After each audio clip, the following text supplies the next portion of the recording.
it means that I am here now, and we can talk wrestling, we can talk NXT, we can talk about whatever it is that you want to talk about. But I'll tell you something I want to talk about, and that is I want to do a preview of what we've actually got on the show tonight. Let's whoosh over here. Let's get rid of the Raw back in. Let's bring in the WWE Network. And let's have a look at what we've got on the show. So we've got Zaria making her in-ring debut. We've got Javon Evans and Cedric Alexander taking on Nathan Frazier and Axiom. We've got William Regal. He is going to be in the corner of Lexis King as Lexis King takes on Charlie Dempsey. We got Tatum Paxley and Wendy Choo battling in a casket match. Now, I got told, I've seen that this, and I can't remember another example, by the way, but I was told this is the first women's casket match. And I'm trying to go through my brain trying to remember another example. I can't think of one. I really can't think of one, so this might be the first women's casket match. So Tatum against Wendy in a casket match. William Regal with Lexis King. Javon and Cedric taking on the tag champs. And Zaria making her in-ring debut. I actually think it would make sense if we got new tag champs, because I really think they need Nathan Frazier as a solo star. I see quite a big future for Nathan Frazier. If you think about what he can do in the ring and the speed that he can work at, I think the problem that he has had is that charisma-wise, it's just not quite there.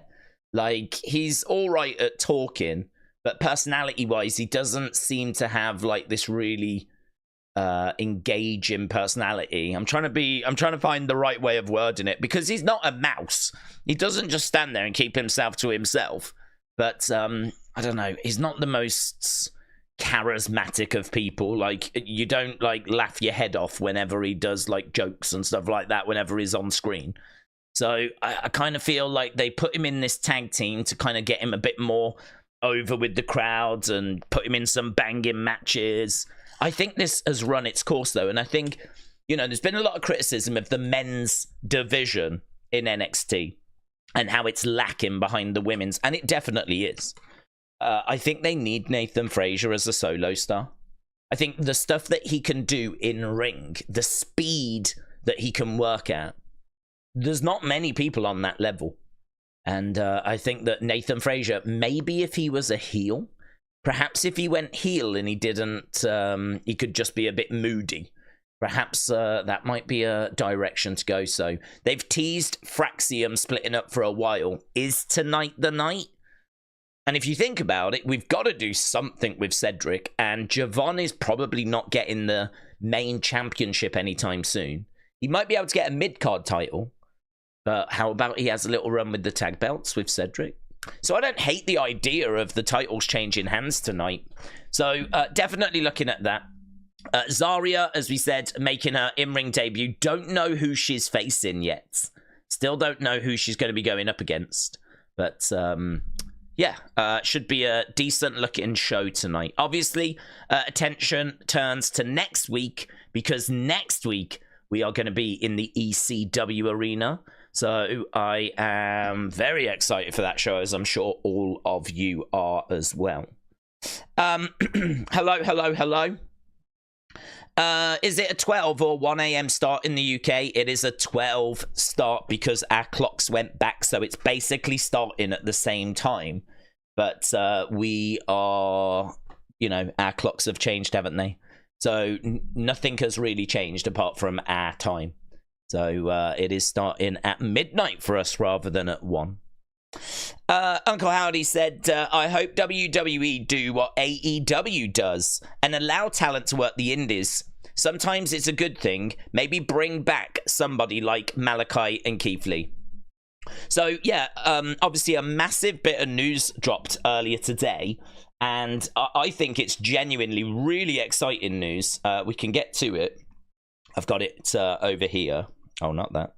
Let's ping over. So here we've got this WWE ID, right? So here this is WWE has unveiled a new developmental program called WWE ID. It's aimed at offering emerging independent wrestlers a pathway to a potential WWE career, right? So the way this is going to work is they're going to work with certain schools, right? And I think I've got the schools actually in the folders. If we go WWE here. So Reality of Wrestling. There we go. Reality of Wrestling. Nightmare Factory. Black and Brave Academy. Elite Pro Wrestling Training School. And the Knock X Pro Academy. Now, I wonder, this one right here, the Cody one, is really interesting because that has been a bit of a feeder for AEW. Now, I think what this means, I think this is massive for AEW, right? Because I think all of a sudden they can't really get talent from TNA because WWE are obviously using TNA talent. They're sending their talent to TNA. If there's anyone that they really like the look of, like the cream of the crop, yeah, people that are super over, like Joe Hendry, people that have got mad potential, that like Jordan Grace, yeah, people that are big, strong, powerful. You think you could do something with them, like Hammerstone. We're bringing them in to NXT. We're getting them working with Sean. We're getting them like at the PC. We're putting them on NXT. We're getting them used to the environment. When their contracts expire, they are obviously free to sign with whoever they want to sign with. But where do you think they're going to go if WWE have already gone, come in, look, here's such and such, come and train at the PC. This is what we see for you. Definitely, we think we can get you to the main roster. Like, you know, where do you think they're going to go? So WWE's relationship with TNA is very much strategic. I genuinely don't know if there was no AEW. I genuinely don't know if we would have the relationship with TNA. I think part of it is to cut the supply line to AEW, right? People might say that I'm being pessimistic or something on that. That no, that's not the reason. WWE just care about wrestling now, right? They just care about the development and all this. They just care about the wrestlers on the indie scene. No, in my mind, it's a part of it is to definitely get talent and good talent. Of course, we're always looking for that. But it would be foolish to say part of it is not to cut a supply line to AEW, right? And I think this is the exact same. So I think this is fantastic news because this is WWE kind of getting that next in line program. So that's where they go to colleges and high schools. They look at amazing athletes doing amazing things and they go, we're going to sponsor you and we're going to work with you. And if you, after you finish school, want to come and join us, then, you know, there's a pathway there. And so we're reaching out to people whilst they're still in education that look promising, right? That's next in line. And it's worked very well. And it's brought in some fantastic talent that we've then trained up from complete scratch. But we do need people that dream of being wrestlers as well. We do need people that have gone onto the indie scene already, that are trying to learn and make a name for themselves, that have got everything we're looking for, but maybe just haven't quite fulfilled their potential. And, you know, these are wrestling schools that are producing talent that is then going to be on the market. And that's where AEW get them, New Japan get them, MLW get them. Well, WWE is now working with those schools so that as that talent is developing, where do you think they're going to go? Right? There is a clear pathway that takes them straight to WWE. I'm sure that the top talent will be invited to NXT, will be invited to the Performance Center, will be, you know, here's Shawn Michaels, here's Triple H, you know, here's why you should come and join us. I'm sure there's like sponsorship opportunities and funding and all this kind of stuff, loads of different things happening behind the scenes, all to ensure that that talent seamlessly flows into NXT. NXT is going to be there to train the next in line talent, right, from scratch, but it's going to be like a finishing school for the talent that's in these schools already, for them to get, you know, the finishing touches, right? So now we've got athletes coming out of school, we've got indie talent coming out of wrestling schools, all feeding in to NXT to give us the best brand possible and to get the best talent out there ready for the main roster. This is good, really good. This is a lovely addition and support for the Next In Line program.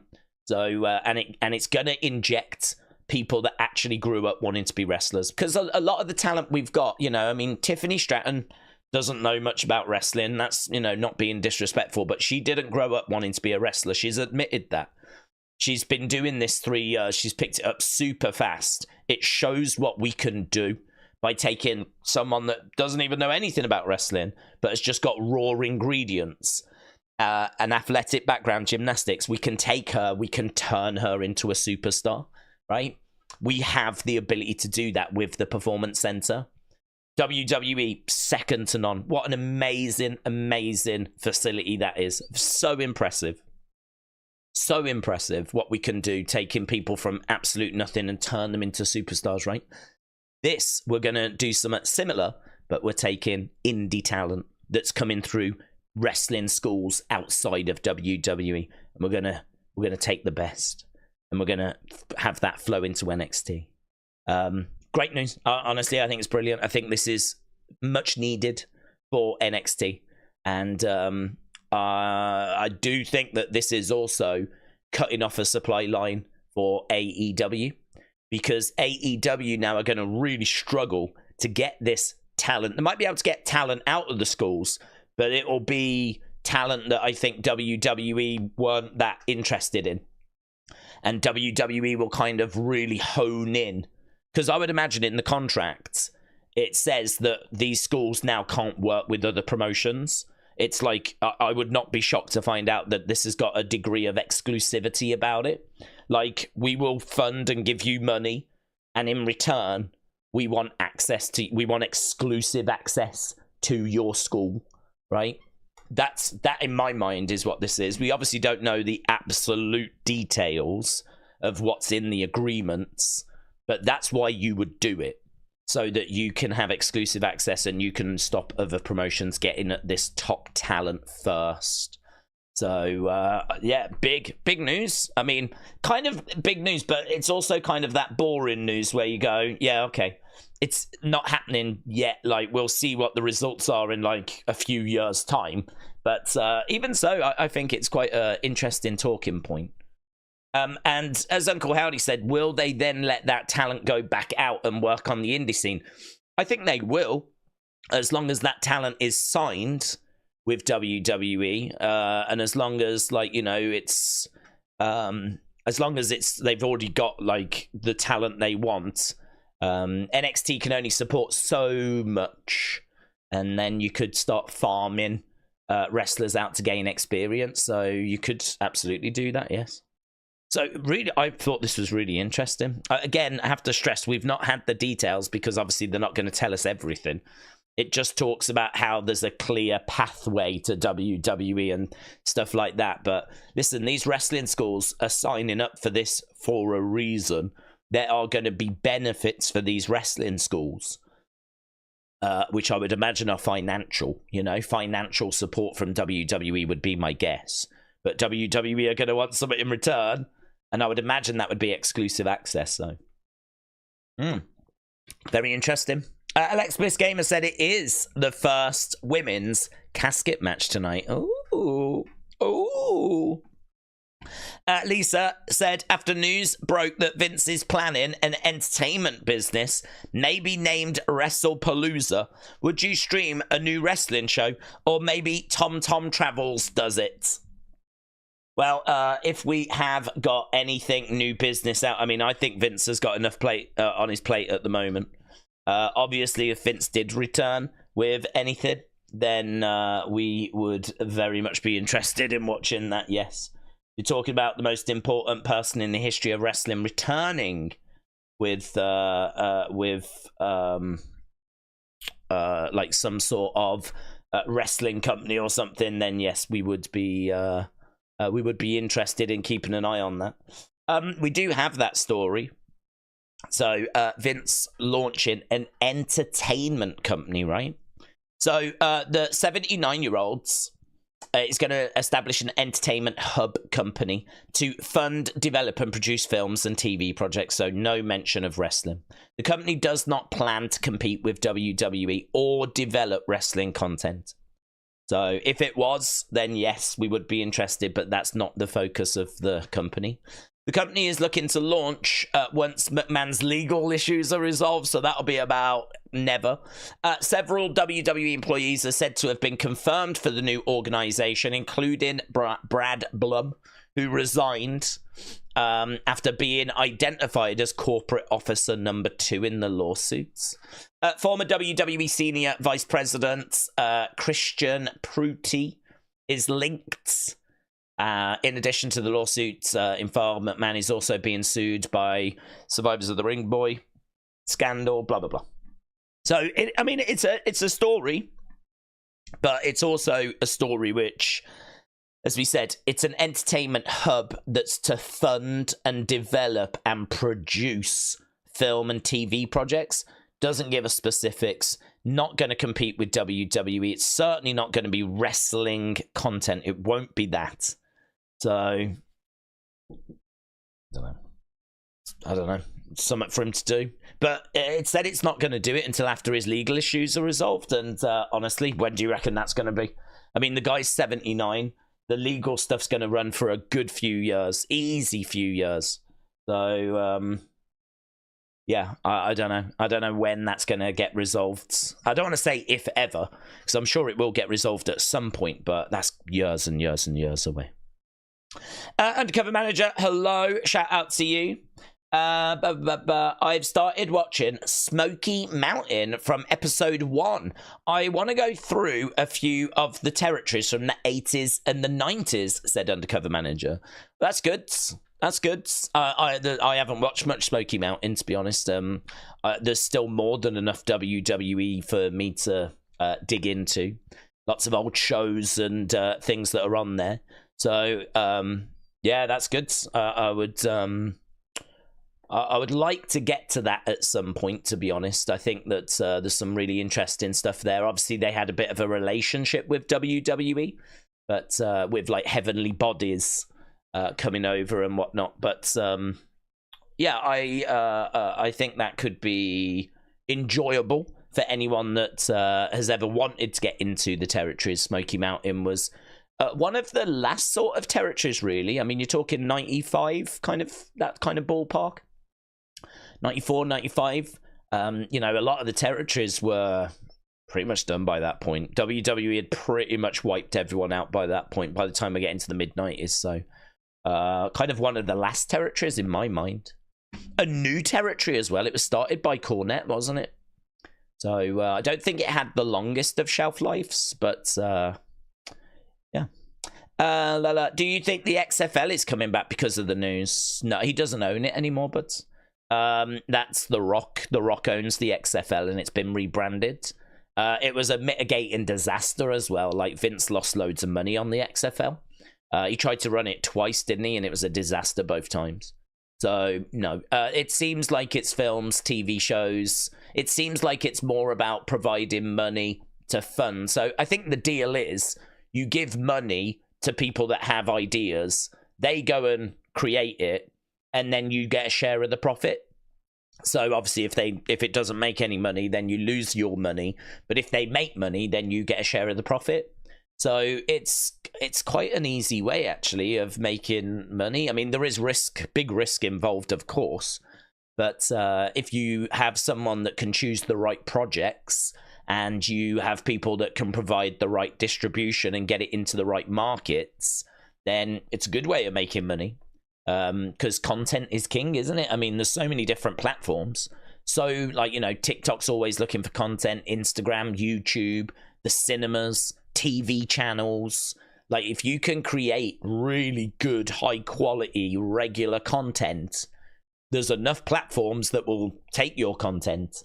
So if he's got money, and he's certainly got money, that is pretty easy way of investing your money, isn't it? So I sort of get it. I don't know when it comes into fruition. I don't know when it's going to burst into life, but yeah, we might have to wait a little while on that one. It'll be bodybuilding, said Wrestling Proud. There could be bodybuilding. We know he does love that. Real American Nightmare said XFL ain't coming back. The Rock brought it and merged it with some other low-level football organisation. Kim's Chains, hello. Six Horror King Men, hello. Daze, do you know that there hasn't been a women's ambulance match? Oh, well, that's definitely one we need to tick off. It's funny, we are still going through a period. We went through this in like 2016, 2017, 2018, right? Because the women actually haven't done a great deal of anything because WWE history has not been very positive for the female kind, the female species. They have not had the same opportunity as the men to, you know, understatement of the year. So, we were doing, like, the first Money in the Bank. We were doing the first Royal Rumble. We were doing the first Elimination Chamber. We were doing the first Hell in a Cell. We were doing the first cage match. We were doing loads of firsts when we were getting that women's revolution in 2015, 16, 17, 18. You know, women main event in WrestleMania for the first time in 2019. Loads of firsts. But yeah, there's still firsts out there for the women to achieve. It's a shame, actually, that we haven't made a bit of a bigger deal of this being the first women's casket match. It's a shame that this hasn't been, like, shouted a bit louder. You know, it was only made on Sunday, and now here we are on Tuesday, and we're going to get it, you know? I think we could have done a bit of a bigger build, and we could have, like, you know, spoke a bit more about the history of it, whatever. But to be honest, these are two quirky characters engaging in quite a quirky match.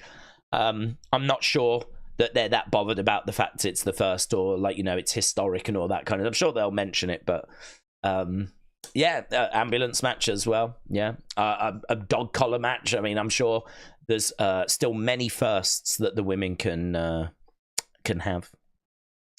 But do you know why Gallus aren't used on NXT, says Paul? I think Gallus are... It's a struggle for Gallus because Gallus are not the most captivating group. I really like them. They've grown on me. I actually saw them at a live event in April, and they were really good at that live event. But I don't think WWE have ever really seen much in Mark Coffey. And Wolfgang, I think, is also someone that they don't really, you know, they haven't got, like, great physiques. They're not, like, jacked and ripped, you know? So, I mean, they don't really stand out. They're just, like, lads from a pub, aren't they, really? They're brawlers. Like, you could absolutely put them with a heel Sheamus. And, you know, they could have been rebranded the Brawling Brutes. And actually, it might have been worked better than Butch and Ridge had you have had Gallus with Sheamus, or you put Gallus with Drew McIntyre. Like, you can totally see that happening. But yeah, I think the truth is they just creatively struggle for stuff for them because they shout and they brawl, and there's really not much more to them than that. Which is a real shame because I think I think there is more to them. If you look at their Twitter account, they're actually, like, quite interesting in the sense of they always go online and say, you know, that they're upset and annoyed at not having a better place on the card. And, you know, I think it was Mark Coffey the other day said that he is people don't know, but I'm actually at the show and I'm in the ring right now and I'm the invisible man. Like, and they've gone off on social media about not having merch. So they've kicked off about not having merch. They make little jokes about not being on posters, not being, like, you know, there is some wit to them. I think there is something that's there, but they just never seem to feature in creative. Creative just have never seemed to have anything consistent for them. I think there has been some injuries and stuff as well. So, but to my knowledge, there's no problem right now. And actually, you know, there's been a lot of conversation recently about the men's division not being that stacked. I actually think Joe Coffey, of the group, Joe Coffey is the standout. And Joe Coffey has main evented like NXT UK shows. And it's kind of bonkers that he's on NXT and we never use him or mention him. Joe Coffey is someone that you can definitely get some out of. I don't see much difference between Joe Coffey and, you know, like maybe Ridge Holland. I think Ridge Holland is maybe a bit more jacked than Joe Coffey, but I feel comfortable in saying Joe Coffey is better in the ring and will give you a better match than Ridge will. So where Ridge maybe wins in one department, I think Joe Coffey has got advantages in other departments. But I don't know. I mean, they just have not built up Joe Coffey. They haven't really gone with Joe Coffey. And it's a bit frustrating, isn't it? And actually, if you look at the men's division, there's quite a few examples of that. Of like people that should be further along than they are. They should be bigger stars than they are. You know, you look at Andre Chase, who's been in NXT for quite a while now, and he's been the leader of Chase U, and he's had some great moments, but he loses that ambulance match the other day, and like, if someone was to say to me, like, name some great workers in NXT on the men's division, you would struggle to say Andre Chase. I mean, he's the leader of a group, they use him fairly consistently, and he's got a bit of charisma, he's got a bit of personality, like, you know, they use him in a lot of segments, but if I was to make an argument that the men's division can go toe-to-toe with the women's division, if I say Andre Chase, I would understand people going, I don't think that's a good example. And then that leads me to Joe Coffey, who I should be able to say that about as well. But again, I think people would say, I don't think that's a good example. And then I could say it about Duke Hudson, who's been in NXT for quite a while, you know, like when 2.0 started, and I think even just before that. Again, people might be like, I don't think that's a good example. But these are good talents that have potential, that have been in NXT for quite a while now, that you feel like they should be right at the top. Joe Coffey has been, think about how long Joe Coffey's been in the WWE system. It's been years and years and years and years and years and years and years. I think he might have been part of that. I don't know if he arrived just after the UK tournament in 2017. But if it turns out he'd been in the WWE system like 6 years, I would not be shocked, because he was a big part of NXT UK. So you look at like Joe Coffey, you look at Ridge Holland, you look at Andre Chase, you look at Duke Hudson. Like, I feel like you can go down quite a list of people that they've got people there, but they've just have not maybe fulfilled their potential, or not crazy over with the crowds or whatever, you know. But then equally, I look at people like Javon, who I think is really exciting. I look at people like Trick, who I see just a massive star. I mean, he's super over with the crowds.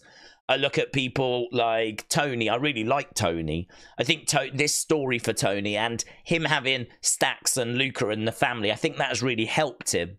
So I would say that Tony is a bit more, certainly more further along than, say, an Andre Chase or a Joe Coffey, right? So Tony, I think I would put up there as someone I'd be like, well, we got Tony, we got Javon, we got Trick, we've got Obafemi. You know, I mean, that's a big deal. You know, Obafemi's a big deal. If we lost Obafemi, then the men's division is really struggling.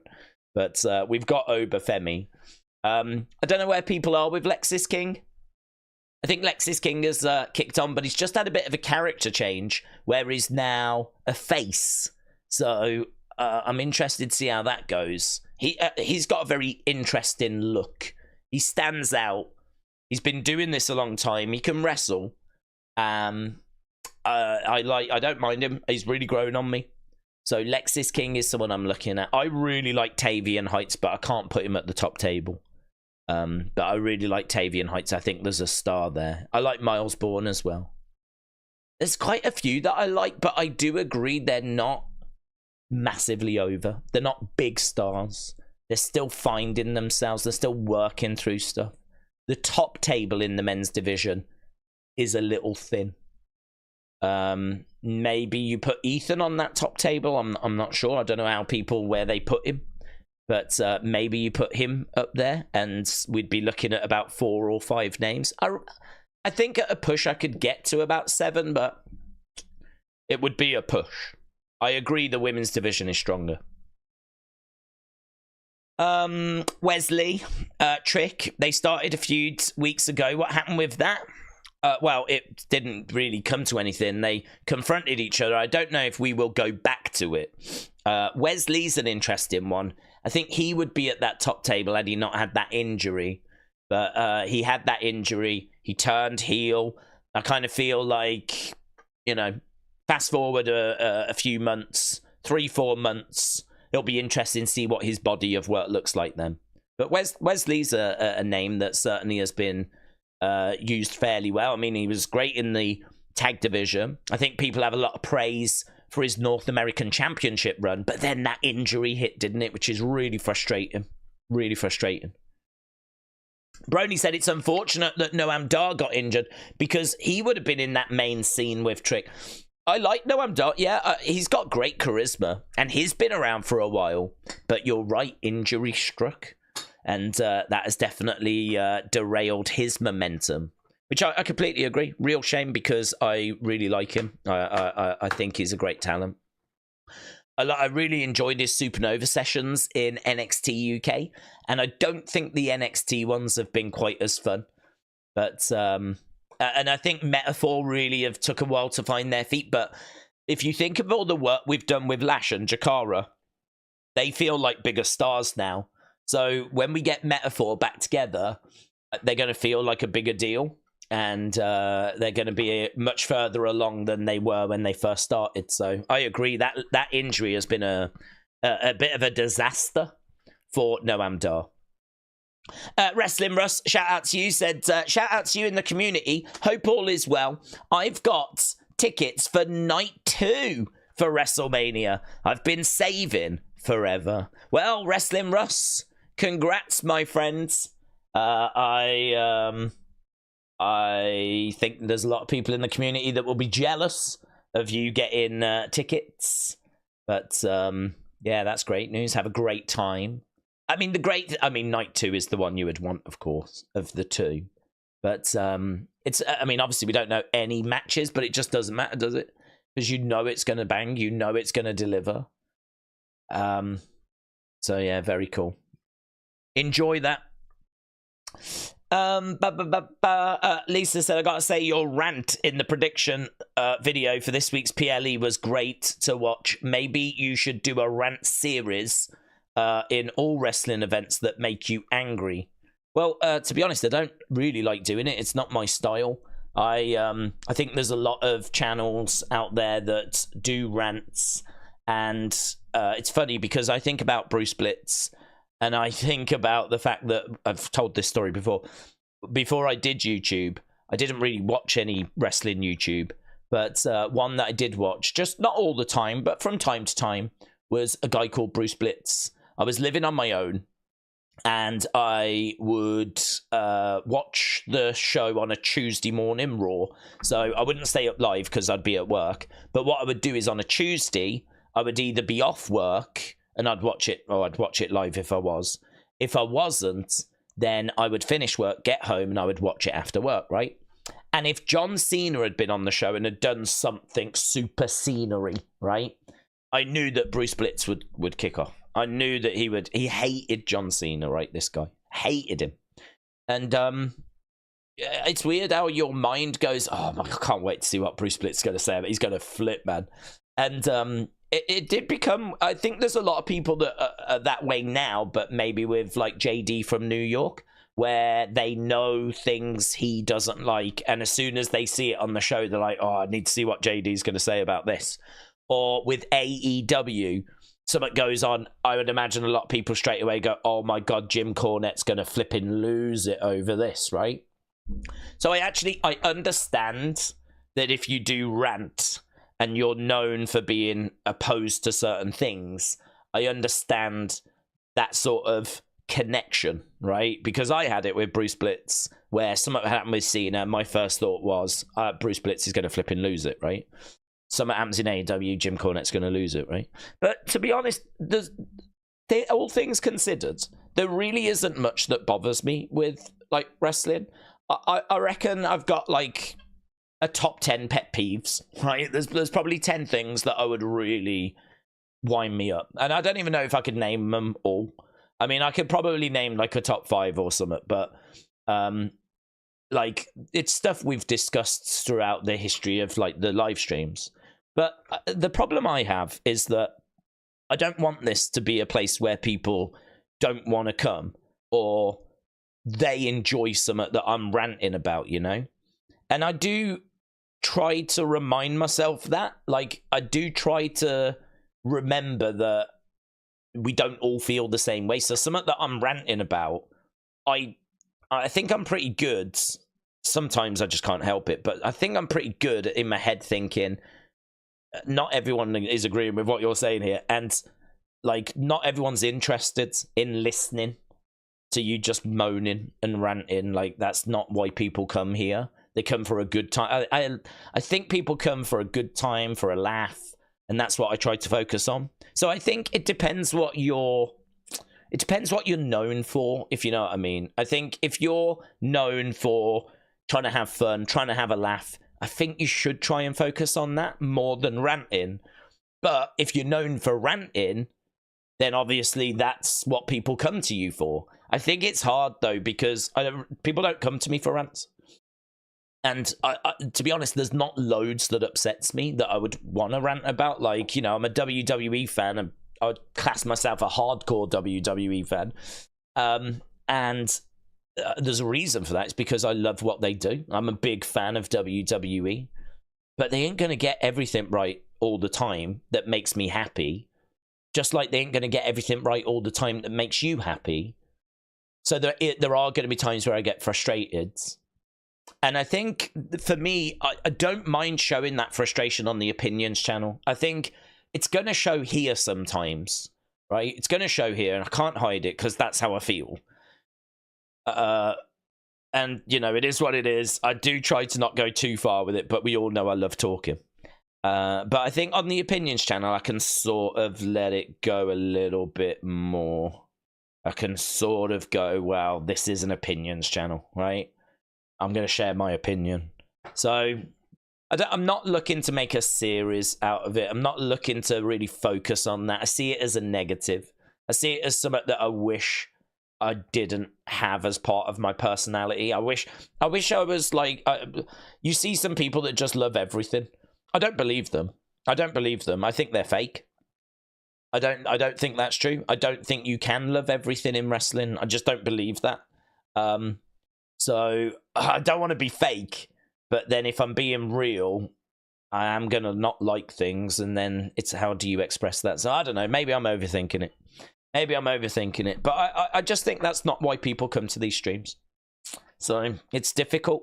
That's, you know, trying to figure out where does that best live is, you know, something that has been a bit of a consideration. Or do you just leave it out? Do you just go, this wasn't for me, but let's see what you lot thought. And maybe you just don't go into the rants. Maybe that's the right way forwards. I don't know. But I don't know. It is what it is. You know, we just do our best, don't we, really?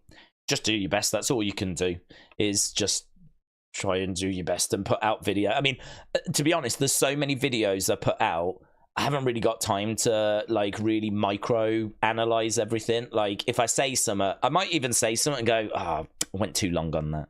There was one I went really long on before. Undertaker saying that the end of his streak was the worst wrestling decision ever. I think I ended up going about 8 minutes in an unseen, and I watched that video back to do the timestamps, and I promise you, I was watching it, and I was saying to myself watching it, shut up, you're going on way too long. This could have been a minute, 2 minutes, but I ended up going 7-8 minutes talking about how I actually thought the end of the streak was okay. And I feel like it's maybe a bit of a controversial take, because I don't think everyone agrees with that. So then I feel like I really have to explain why I think that, and in order to really explain it takes a bit of time. So it's It's like this now. I probably could have answered this question quicker, but again, if I want to give the detail, I have to, you know, go through that kind of process, if you will. So I don't know. I just find that I sometimes can go too long, but because of the amount of videos we put out, I just have to move on. Maybe I could edit these things down, but I don't have time for that. It just has to go up, and then it's on to the next thing, you know. So it is what it is. Just know, even I watch my stuff back sometimes and think, "Shut up, boomer." Yeah. Uncle Howdy said, Daze, watching the IWC crash out over WWE ID news whilst indie wrestlers show excitement has been an experience. Totally normal day in the IWC. I don't engage in the IWC, buds. I have not seen it. I've said before, I've got a list of accounts that I follow, and those accounts are genuinely like really positive. You know, it's people like Kenny for Your Thoughts that just put out fun memes, Fadeaway Media who just put out, like, you know, clips from interviews, Hang 'em High that just put out little bits and bobs. Like, I don't really see any negativity on my list. I mean, I wonder if I can show you my list, actually. I might be able to show you the list that I have. Some people might find it useful. So if I go over here, so I've got this, right? 221 people in my list. To get to it, you just click on lists at the sides. This one here, lists. You click on that, and then you can create a list. And I've just got all the wrestlers. So I've got all the wrestlers, so you can see Michin, Ivar, Carmelo, NXT, Piper Niven, Wrestling World CC, Carmelo, Julian Weeks I've got, who's just retweeted that. WrestleNomics is in there. Triple H's thoughts can be a little bit hit and miss. I don't know. They might not stay. But they have had a few funny memes in the past that actually made it into Unseen. So, Crispy Wrestling, but sometimes end up with things that aren't WWE related. That is Brooks Jensen. That's Liv Morgan. That's Fightful. That's The Rock. Natalia. Wrestle Talk. Sports Keeda. Dominic. Seth Rollins has retweeted that. Sean Rossap. Wendy Choo. Wrestle Ops. Not the fake one. No DQ, but, well, they tend to report news. But Fightful, WWE, Wrestle World CC, Fightful. I don't even know what this is, actually. Oh. Francine is going to be at next week's show. Oh, okay. So this is, I don't see the beef. Do you know what I mean? I don't get this is what I see. This is what makes it into Unseen. Is this kind of stuff, you know? This is a, what's this? The officer taking Liv Morgan's mugshot told her that she was going to go viral for having such a good one. That's what the officer said to Liv Morgan. It was a good one, actually. It was. And it did go viral. See, that's going in Unseen. That is going in Unseen. That made me laugh. So, in fact, she did an interview on Impulsive. There's probably more clips, so we'll do a Liv folder as a result. That's how easy it is. But we've only gone back an hour. Do you know what I mean? If I was to go all the way down, like, I'd have to go back like 8, 9, 10, 11, 12 hours worth of internet, yeah? But that's basically that, and my notifications is how I compile Unseen. So I don't see the drama. I don't see it. It's completely blocked from my vision, and I flipping love it that way.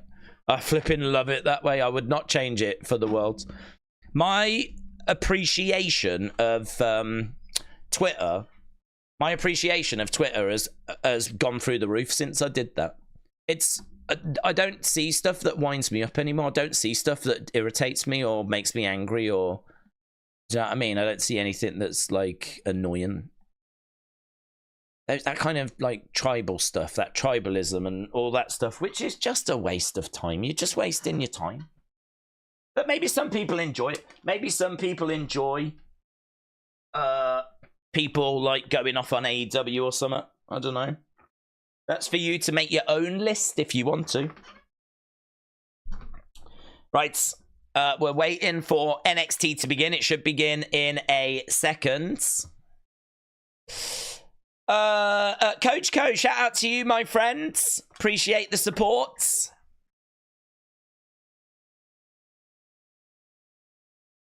Okay, we haven't started. Ah, here he is. Here we are. There you are. There you are. Okay, NXT is beginning. Yes, queens. Right, let's go in there. Let's go. Nice. Coach Co said November 8th is going to be my first New Japan event. Adjust seat and mirrors. Buckle up. Start the car. Press the brake. Shift to drive. Press gas to move. Steer smoothly.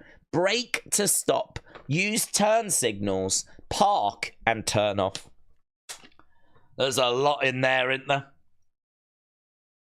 So not only have we got a bit of information that Coach Co's going to his first New Japan show, but he's also helping us learn to drive. So that is amazing. Start the car.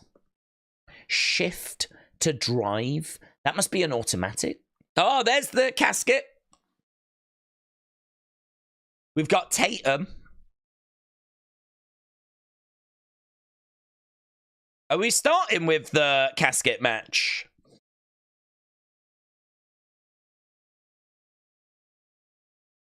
The Halloween wheel made the deal, and it might, yeah, Tatum Paxley's coming out. Casket match.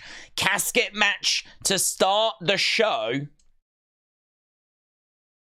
Okay, this looks like a gimmicked casket. That casket match, that casket is way too big for Wendy and Tatum. So why does it need to be that size? What are we doing here, kids? What shenanigans are we doing in this match? I sense shenanigans. Right, Wendy about to come out. Tatum's in the ring. She's got a little, I don't know who she's channeling. Got a little dress on. She looks great. I've got that dress. Here's Wendy. Oh, what's she bringing out? She's bringing out a bed. She's bringing out a bed. Oh, that's pretty sick paint that she's got on her face as well. Is she bringing out a bed? Does she think this is a bed match? So we've had a massive casket dragged down. Now we've got a bed being dragged down. What kind of match is this going to be? Pillow fight. This is wild. Look at her face paint, man. It's pretty sick. So Wendy has got into the ring. Miss Clown said that dress looks better on date. Miss Clown has seen it. It's what I wore when we went for a drink. Dale said, Daze, what do we think about the 6-man tag match? Do we think it's perfect or too early? Oh, it's way too early. Way too early. I saw someone trying to defend it on Twitter. And listen, people are entitled to their opinions. But it's way too early. We've not seen the Roman Jay moment where, like, there's real forgiveness. We saw them together backstage, and Jay was like, no yeet.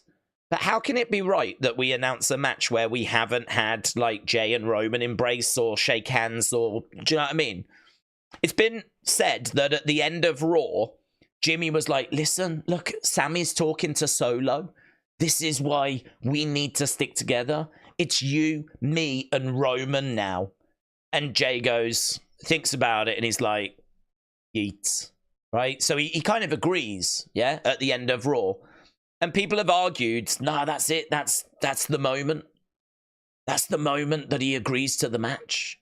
And it's like, yeah, but it's still too early.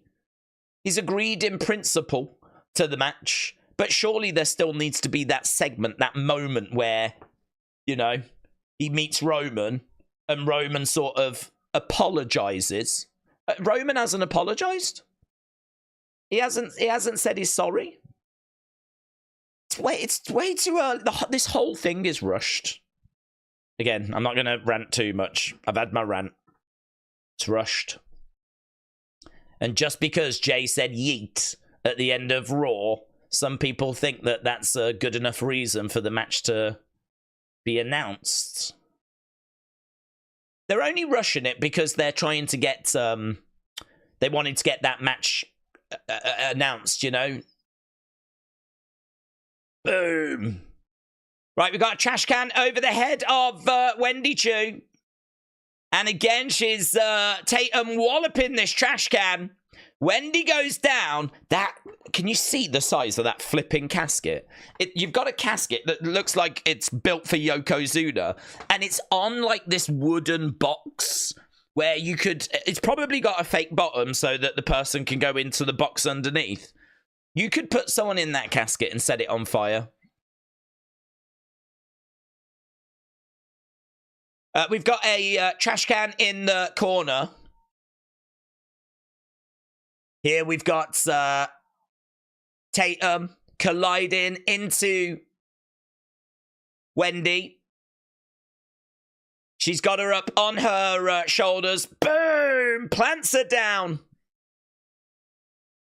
Wendy planted. Stomach first, chest first. Ah! Tatum goes into the trash can. Wendy moved up out of the way and Tatum got messed up. Crowd's a little quiet considering the action that's going on. Tatum upside down in the corner, her head in the trash can. Wendy going over to the other side, looking to charge over. Boom! Drop kick! Into Tatum, into that trash can. Big smile on the face of Wendy Choo as we go into commercial break. Daniel said, yeah, it was a bit rushed. How could Jay forgive Roman after everything that easily? Well, I mean, look, the expectation is they'll do a segment on Friday where we'll probably end up getting what we're talking about. But, you know, that's when you announce the match afterwards. I mean, at the end of SmackDown, I don't see the need to have announced it on Raw Talk.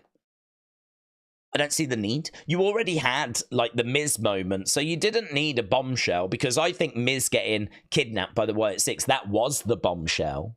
So you didn't need that match to be announced. And there was the theory that maybe it was to get a few last-minute, like, ticket sales. But my argument would be then, why didn't you have Roman on Raw, or why didn't you do some segment on Raw? I mean, you already had Jay show up at the start of Raw. So why didn't you have Roman show up, and why wasn't the start of Raw the apology? And then why didn't it lead to the announcement at the end of Raw? Like, I don't know. The whole story feels like it should have started a week or two earlier than it did. I don't know. It's. I don't know. I'm not a fan. I think the Bloodline story's been brilliant, and I think that, you know, they've really paid attention to detail, and I think they've just fumbled this one a little bit. Why is the under-21 teams in a Carabao Cup? I don't know. I don't know. We don't play under-21 teams in a Carabao Cup, do we? Instead of Cody Roman teaming at Bad Bloods, it could have been Jimmy and Roman. That would have started the build to the OG Bloodline reunion, and that would have had more time to breathe, said Brony. I don't disagree with that. The only caveat I'm just going to put on this is if we were to speak to Triple H about it, he might turn around and give us a good reason why, like, someone was ill, or, do you know what I mean, a flight was cancelled and it completely screwed up the plans, and he might be able to say that. And then I'd be like, fair play, I get it, these things happen. But it's hard to argue with that, to be honest. It's hard to argue with the idea that we should have done Jimmy and Roman earlier and, you know, could have built this all earlier. But hey-ho, it is what it is. We are where we are. And I do think the match is good. I do think that Roman, Jimmy, Jay against Solo, Jacob. I mean, it's exciting, isn't it? It's an exciting match. So let's put the build to one side and let's just focus on what we've actually got. I've had people saying they better not make this the main event, but it's pretty mental to me that Bloodline would not be the main event. There's people that really want it to be Gunther against Cody as the main event. Oh, look at that! Tatum got hip tossed into a doll's house that is just absolutely shattered. That was you don't see that every day, do you? You certainly don't see that every day. Wow. Tatum inside the casket. And it's close. No, it's not close. Oh, the pillow. The pillow. So Tatum opens up the casket. So the pillow stopped it. The pillow stopped it. Yeah, so she's got a pillow. What's inside the pillow?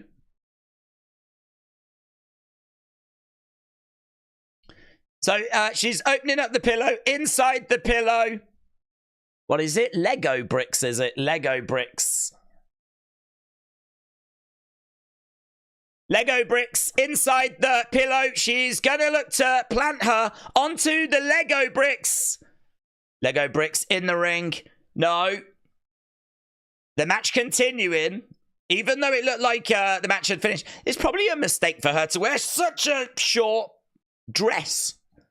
She probably should have took a leaf out of Wendy Choo's book and like covered up a little bit. But man, she got... Oh, look at that. The Lego bricks all sticking in Tatum Paxley.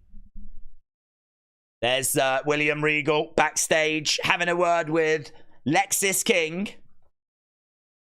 So Tatum getting planted onto those Lego bricks. The doll's house has been absolutely decimated. Tatum chucked inside the casket. The casket is closed. Tatum, though, trying to get her feet from stopping that lid closing shut. The door swings open. Tatum gets up. Big kick there by Wendy. Tatum inside the casket. Elbow drop. They're both inside. You have to put your opponent in the casket. So that means the match continues. Technically, though, Wendy did put her opponent in. Back elbow there by Wendy. Back elbow there by Tatum. This one continuing, even though they were both in the casket and the lid closed. Tatum goes back into the ring. It's been a pretty wild match, this, isn't it? Pretty wild. Amin said, do we think that Raw was the worst? Well, I don't know that it was the worst ever. I think it's up there for one of the worst of this year. Tatum on the outsides. Wendy trying to get up to her feet. There's a fire extinguisher. Wendy goes in the bed. The bed breaks. Oh, my God. Rockabye baby, said Vic Joseph.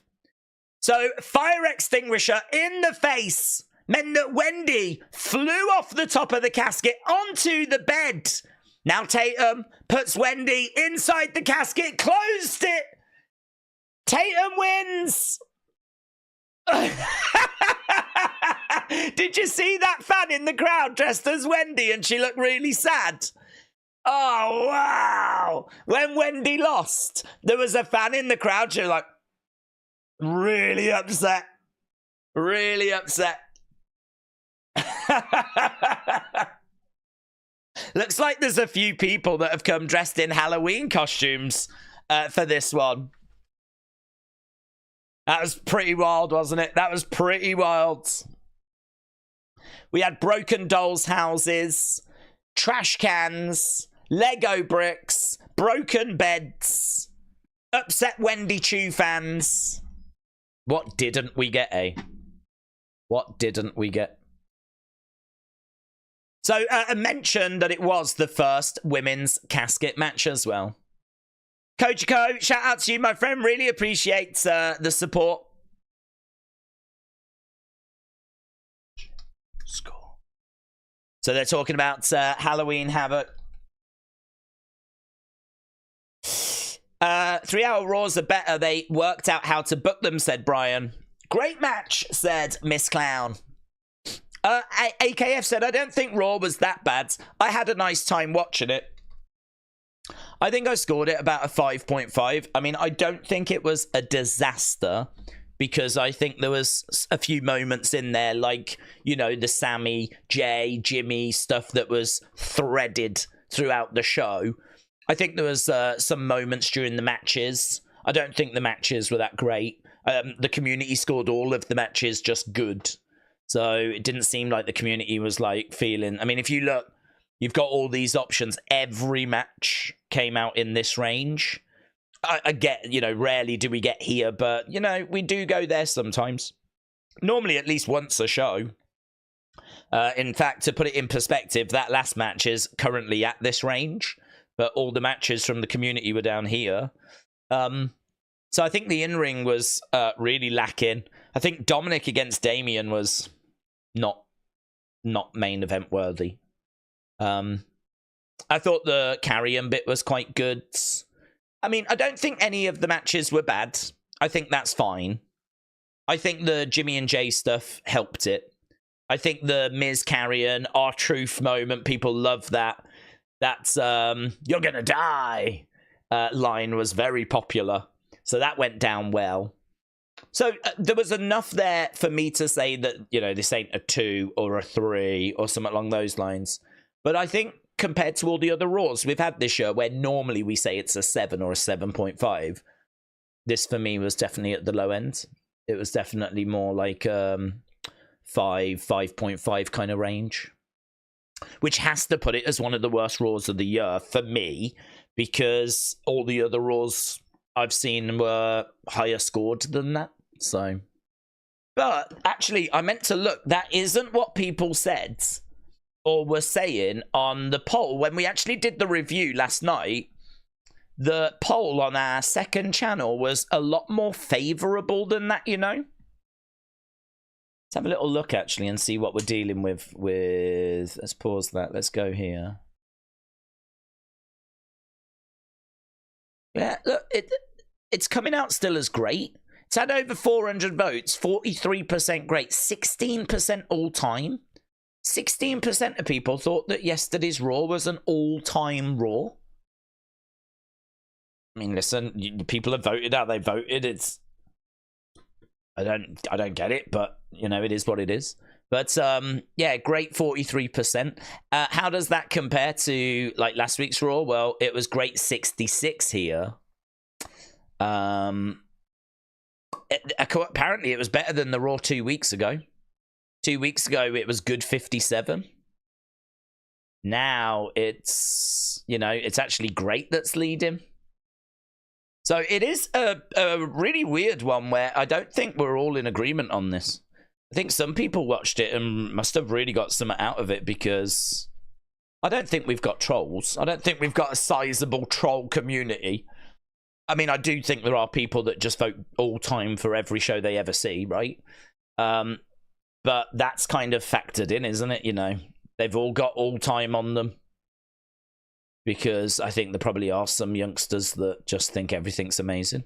So, but, you know, that's factored in. But this one is a little higher than, you know, it's a bit more down on that SmackDown, but look at that. Look at that. Look at that. These are all single digits. This one got to like 16% all time. It's bizarre, isn't it? I just find it bizarre. I don't have an explanation for it, other than we're not in agreement as a community as to how bad it actually was.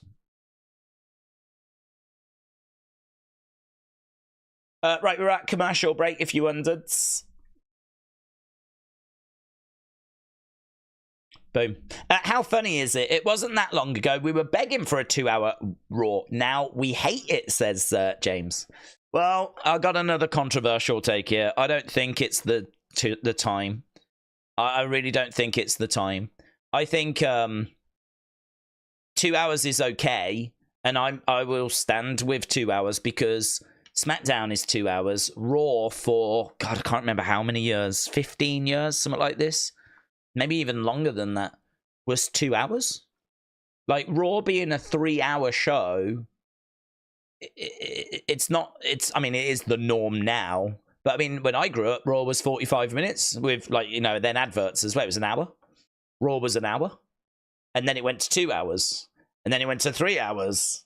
And when it was 3 hours, as James rightfully said, a load of us wanted it to go to 2. Because that third hour was just... You always looked at Raw and you was like, yeah, Raw's about a 7, but could you imagine if you took an hour out of the stuff we don't care about and you just kept the good stuff? And it was a 2 hour of the good stuff. Like, it would be so much better. Well, now we've got 2 hours. Where's the good stuff? Where's the good stuff gone? I mean, we've just said every match was just good. Well, I don't think that's because of it being a 2-hour show. I just think the matches have just not been good enough. Like, and also, if you think about, like, on SmackDown, they had the Bloodline story with Roman, and, like, you know, every time they came out felt like a big deal. Like, where's CM Punk? You know, Punk's missing on the show. Where's Drew McIntyre? He was missing on the show. Where was Rhea Ripley? She was missing on the show. Like, you actually go down a bit of a list as to, like, superstars that were missing. There was quite a few stars that were not around. I don't even think Bianca got on the show, apart from maybe... well, no, I don't think she did. We saw her on Raw Talk. And we had The Miz get kidnapped, which took 30 seconds to do. There is no reason that didn't make the show. That ain't time. That ain't time. Because you could have shaved a little bit of time off Jay's entrance. You easily could have got a message to Jay a little bit quicker, yeah? So you could have shaved some time off that. Easily could have shaved some time off Dominic and Damian. In fact, the match ends and there's loads of just standing around. Easily could have shaved time there. Raw could have closed with The Miz getting kidnapped. That moment that happened on Raw Talk, that ain't time. They've put it on Raw Talk for a reason. I think because they wanted a talking point after Raw. They wanted Raw, and then they wanted talking points after Raw. I just think the booking is wrong for it. I don't think it's the 2 hours. I think it's the booking. You could have cut some of those stars, and you could have had the Wyatt 6 on. You could have had the Wyatt 6. Oh, yeah, we got this being uploaded. So, I honestly... Raw used to have good moments. And we used to say, imagine if you just get rid of an hour of the rubbish. Now we're just getting 2 hours of stuff, which is just all right. We don't have the good stuff anymore. And I don't think that's because of it being 2 hours. I think it's the booking. I don't know why. I don't know why the booking's fallen off so much. So, I don't know. Everyone's going to have their own opinion on that. But, I don't think Crown Jewel helps. I don't think that's the best show that we've built for, you know. Here's Trick. Right. Have you ever won a jackpot at a casino? Said not JP. No. I haven't really been to... I've only ever been to casino once. Here he is. NXT champ in the house.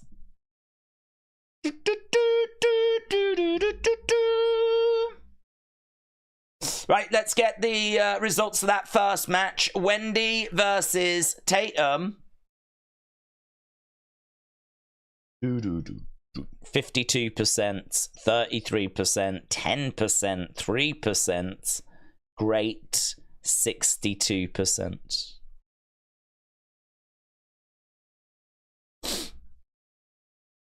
Yeah, man. Straight to business. We went to Halloween Havoc. I walked through the Devil's Playgrounds.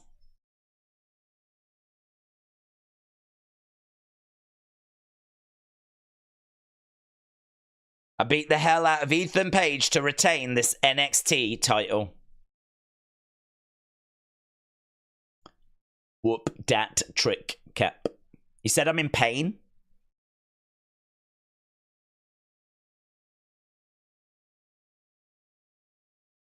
He said he was going to put me through pain, and I felt that.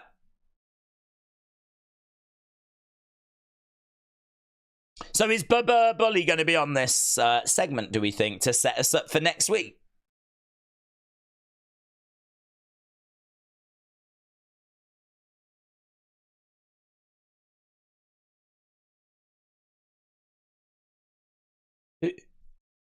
Bubba Bully? Okay, so Bubba Ray is coming out. Oh, it's great to hear the Dudley Boys entrance. Bubba Ray Dudley is coming down to the ring. WWE Hall of Famer. EC Dub chant. EC Dub. EC Dub.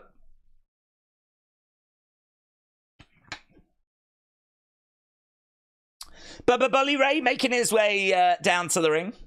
Is Raw taped on Sunday in Saudi? I actually don't know. I don't know if it's taped on Sunday. Trick thanks, Bully Bubba.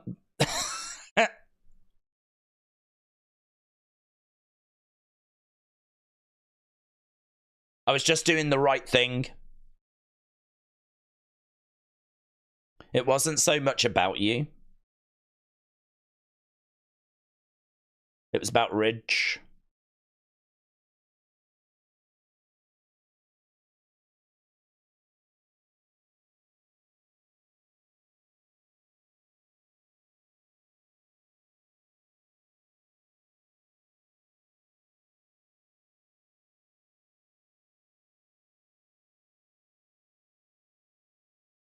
He was disrespectful to me, to my partner. I didn't know they were partners. That's great. And to his Busted Open show.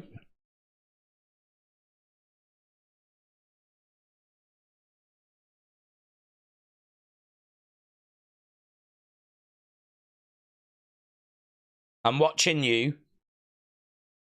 Getting your hand raised. I'm listening to the people. I'm hearing them chant, whoop that trick.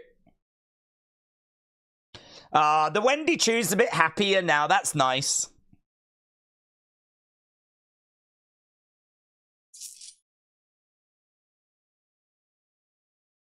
Where's the help? We were like that as well. Bully. That's what we said. Where's the help?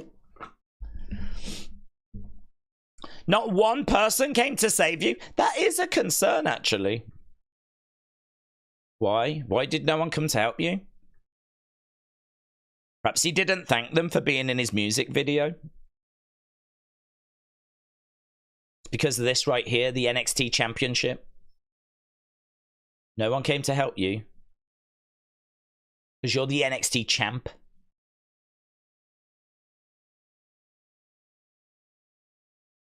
You are what they aspire to be. There's a target and a bullseye on your back.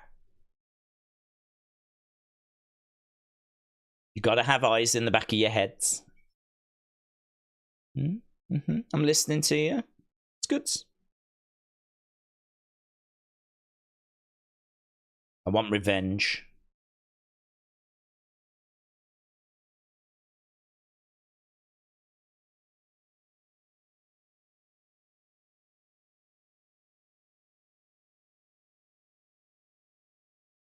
With all that being said, tag match. I want revenge. I want a tag match.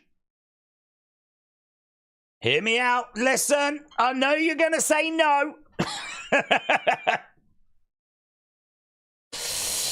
I think the 6-man gonna be a moment where Roman needs Jay's help, but he won't, which will cost them the match, lead into War Games, by which time Jay and Roman make up, allowing Team OG to win War Games, said Undercover Manager.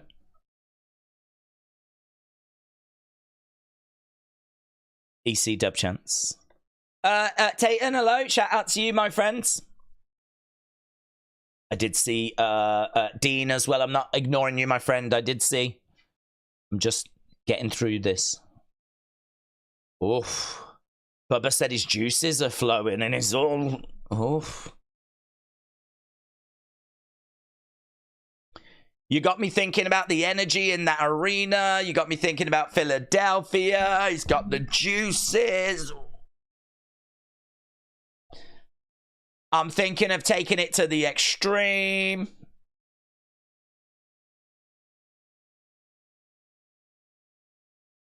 Yeah, old school tie-dye. That'd be good. The glasses.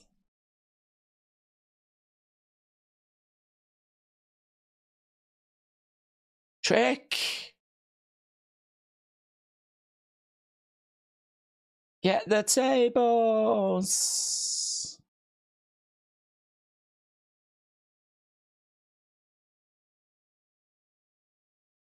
Okay, well, he's all fired up. The juices are going. Hey, Bobby Buller. But is there a but coming? The glasses, Pop said Kato. It's a sizable glasses, Pop, yeah. It's not about me. It's about you.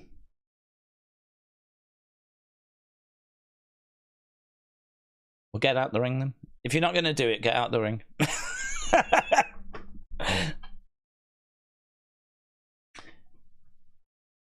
I can't take their spot. Good call. Let's bring someone else out. Javon! Yeah! That boy's bouncy. Na na na na.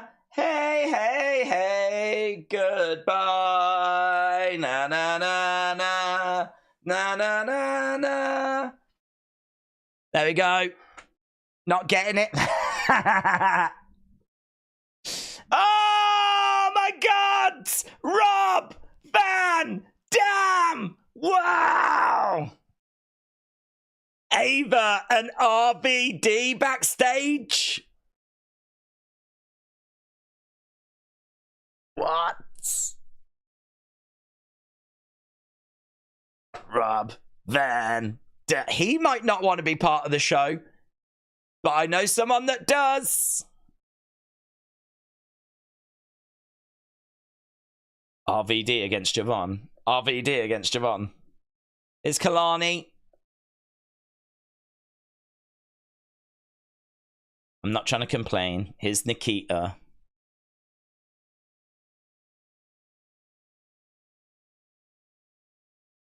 I know you want your title back, but you lost.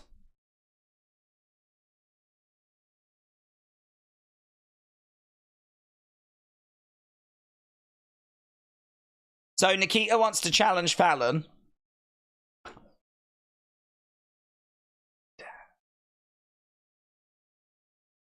That's pretty sick, wasn't it? That's pretty sick. It's been a good show, innit? Really enjoyable first match. Bubby Bully, Bubba. Is, I mean, at one point the juices were flowing, weren't they, of Bully Bubba? But the juices stopped. The juices ran dry.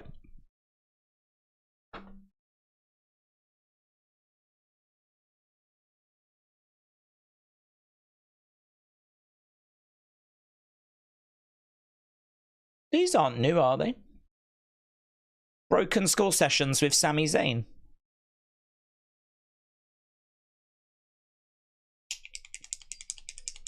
King Regal, fun show so far, said Miss Clown. Yep. Dean said, Daze, I've got a Raw theory. Let's go, Dean. Is that a theory about Raw or a theory that hasn't quite worked out yet? It's still in its essence. It's still in its early state. It's a Raw theory. Daze, I've got a raw theory. Miz staged the kidnap before. Yes. What if this is an elaborate plan between Miz and the Wyatt Six to get close to the final testament?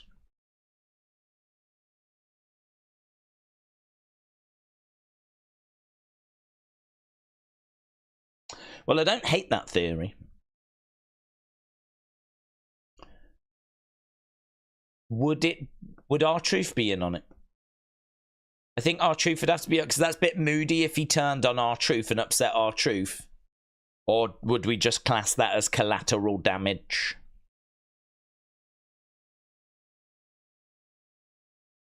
Numbers might be a problem as well, because Final Testament is just 3 guys. I mean, you've got Howdy, you've got Dexter, you've got Gacy, you've got Rowan. So there's 4 on that side. On the other side, you've got Carrion, AOP. They kind of need Miz, don't they? They kind of need that 4th person. Doesn't have to be Miz. But numbers-wise... Yeah, I don't hate it. I don't hate it. I don't think it's going that way. I think it's probably more likely that they are upset with him and that he will end up, you know, working with the Final Testament to make the numbers 4-4 so that it's an even fight. But I don't hate that theory because, as you said, he's done it before. They could be rerunning the play just to get at Carrion. I don't hate that. I don't hate that, Dean. It's got me thinking. I'm sure you can see the cogs going round. The Beach Kevin said, Daze, what do we have to do to replace Def Rebel with Amley and the Sniffers? Did you like him? I heard a song on TikToks where I heard them, and it wasn't a song like used in a video. It was them actually performing. And I think the song was called Guided by Voices. And the band were just in like this loft. And they had a microphone and she just did this song. And it's like got like a nice energy to it, bit of punk to it. And I was like, oh, this is interesting. So then I looked into the other stuff. And that's when I found that track we played that only dropped a few days ago. And I was like, yeah, I like this band. That's the band. That's the kind of band I'd go see live. Love female-fronted punk pop type bands. Got like a bit of energy to you know, a bit of swagger. Like I looked to get tickets actually, but they're all sold out. The UK tour sold out. It's pretty good. So yeah, that was on the Wrestling Escape pod for those of you that haven't got a clue what we're talking about. Had William Hensey in the video. Okay, here is Tony, Sean Spears.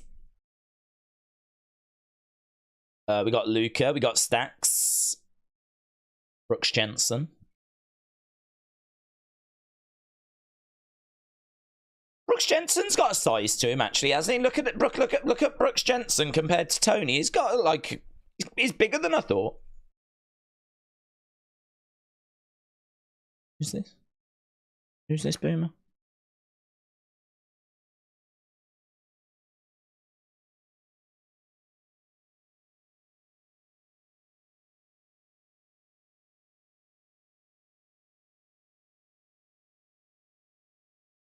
Who's that? We'll take care of him on Wednesday. Who is he?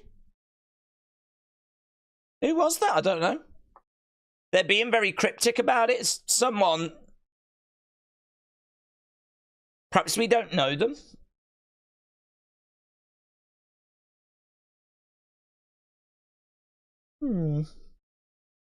Ajad Carr said, sorry I missed the web. I was busy. Oh, well, I overslept for the first 10 minutes. I literally woke up, looked at my clock and it's my watch. And when I opened my eyes, It said 10:01 or something like that. I was already a minute late when I literally opened my eyes and I was in bed. We started 9 minutes later. I'm sat down here live. It was amazing, to be honest, to get into it that quick. Okay, Charlie Dempsey. Oh, Miles Bourne's had a head shave. Charlie Dempsey taking on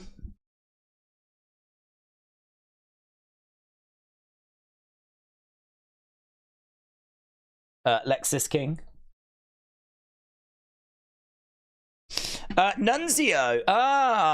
Oh, that's a good shout. That's a good shout. Yeah. K-Dub said Regal and his son in the same ring. EA UFC creator said, guys, what if little Guido is on the phone with Tony? It's Vinci, said Toby. No, I agree. I think Nunzio. One of the full-blooded Italians. Damon Kemp's back. No, that's Tavian Heights. Tavian Heights. Okay, we are underway with this Heritage Cup match. And he's grabbed the leg of Lexis King here, Charlie Dempsey. So, William Regal in the corner of Lexis King. And obviously, it's going to be interesting to see what Regal does. Tries to grab the leg of Lexis. Lexis goes down. Nice reversal there by Charlie Dempsey. Some people thinking that William Regal is going to end up costing Lexis King this match, and he could do.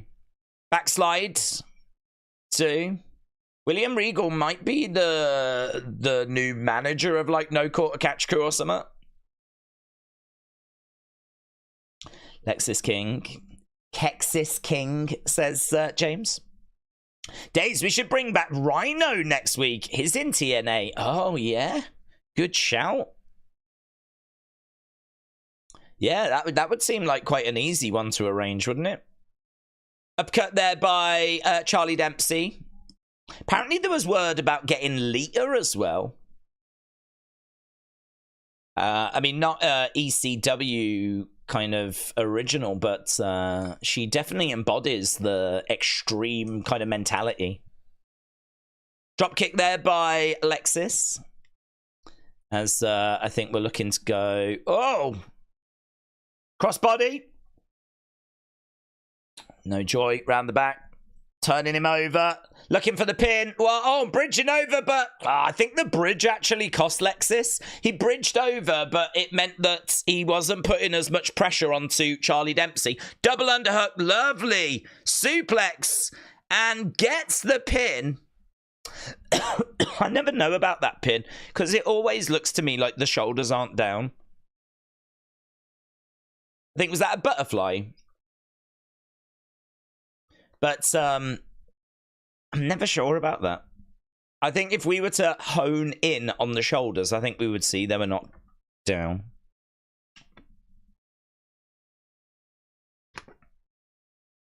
Okay, well, we got Regal in the corner giving some advice to Lexis King. Is one fall down.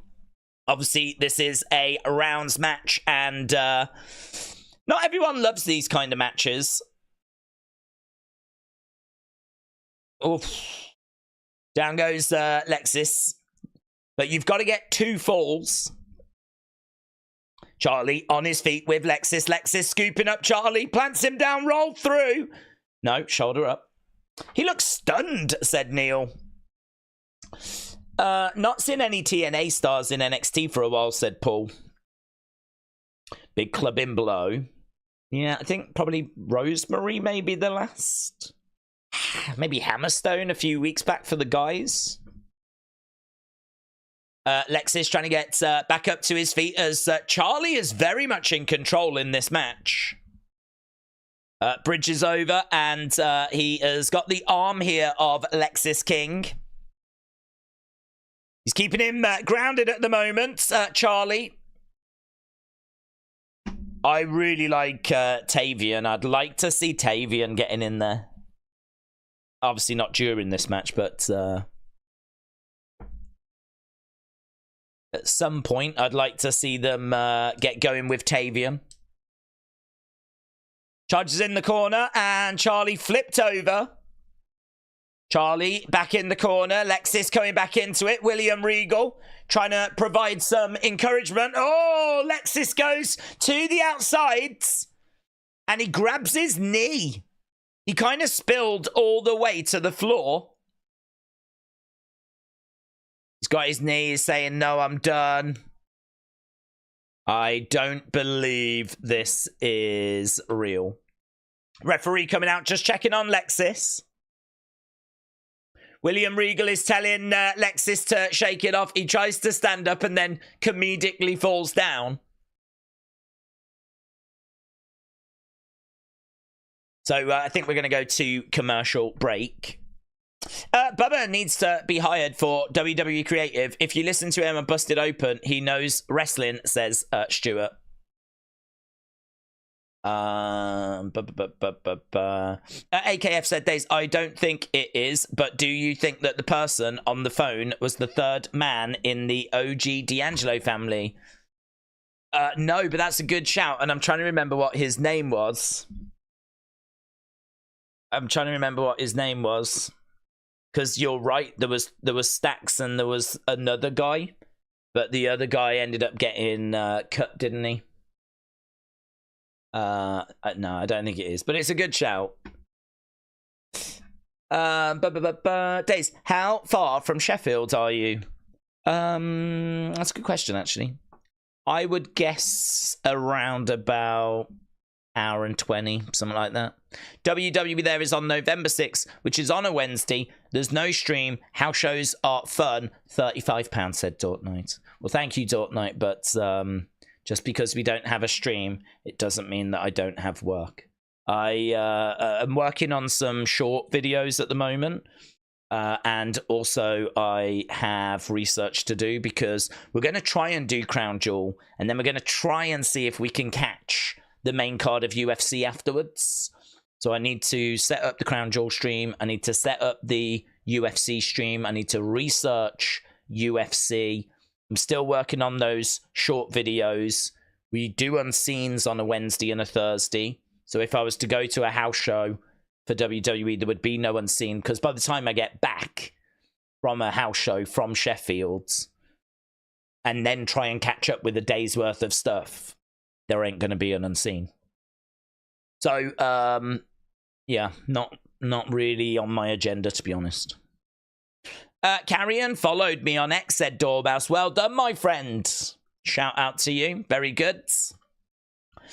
But thinking of going to the London show at the O2 on Monday. No info on matches. Yeah, I mean, I think it's probably going to... No, I don't know either, actually. I'm trying to think if I've seen, like, any schedules or anything. In my mind, it might be more SmackDown focused because SmackDown haven't got anything to do, have they? The SmackDown crew haven't got to worry about Raw. So I would imagine it'll be a bit more SmackDown based. But that's just a guess. That's a guesstimate. Is Raw in Riyadh next week? Yes. But there's a few people questioning if it is live or not. Lisa said, do we see the FBI full Italians having a segment with Tony's group next week? Well, I don't know that it's going to be all of them. But we could do something there, yes. We could do something there. That's not one that I think is going to massively resonate with people, to be honest, though. I mean, it'll be a fun segment, but, you know, it ain't the same as getting Bubba Ray or getting Rob Van Dam, is it? So, but yeah, I mean, it would make sense for them to have a little moment with Tony's group, the family, as you say. Two Dimes, that's right. Two Dimes. He was released because he was underaged. He didn't look underaged, AKF. Was he really underaged? I remember him looking like the oldest one in the group. Yeah, Two Dimes, that's right. Well remembered. Well remembered. I keep thinking it starts at 1. I thought yesterday was a 1 off. Yeah, if you're in the UK, it's going to throw you off, but it's because the clocks have changed. So all the shows going forward are going to be an hour earlier because we've changed our clocks. So the shows, the times in America are exactly the same as they have been. It's because us in the UK changed our clocks on Sunday. We're the problem. So these shows are still starting at the exact same time. It's just not the same time for us. Lexis planting Charlie Dempsey. Kader said, I wish New Jack was still alive. That would have been awesome if he made an appearance. Oh, hello, where's he going? Under the ring here, William Regal. Charlie Dempsey getting dragged back to his corner. Charlie Dempsey not in good shape. Lexis King not in good shape. We're returning to this following a commercial break. We got 9 minutes to go. There's been no outside interference so far by William Regal. So during the commercial break, it looked like Lexis King was going to call it quits, but he has gone back to the ring to carry on and continue and battle on. William Regal.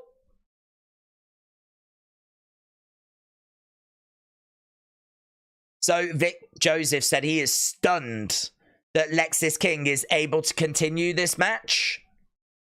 So it's 1-0 Charlie Dempsey right now. William Regal on the outside. Lexis King has injured his knee. Charlie Dempsey is targeting that knee. We've actually got a few people in the front row standing there, quite engaged in this action, including a woman dressed like a Teenage Mutant Ninja Turtle. We also have a guy dressed as Pikachu. Shots coming in there by Charlie Dempsey. She's gone all out with her turtle costume, and I really appreciate that.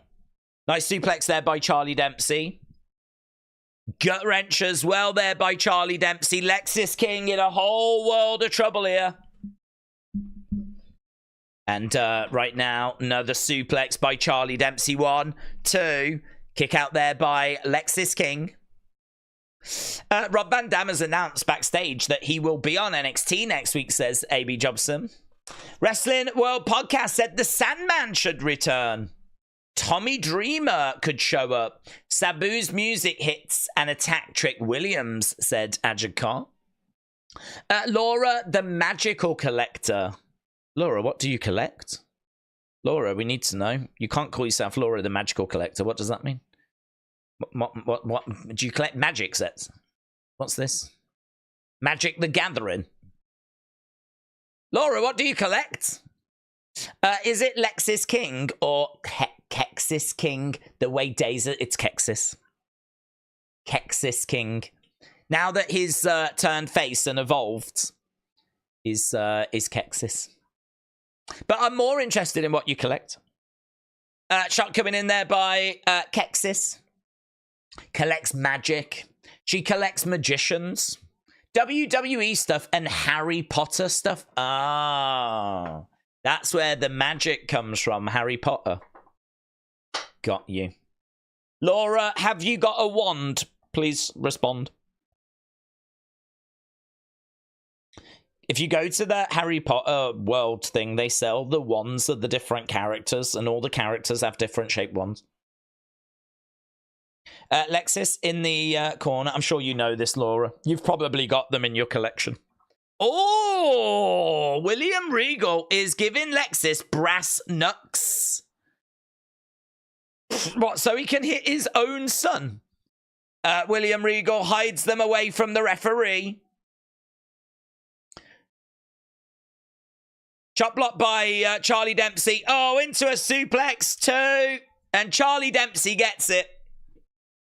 Charlie Dempsey gets it after William Regal tried to slide the brass knucks to Lexis King. Lexis King didn't want to know.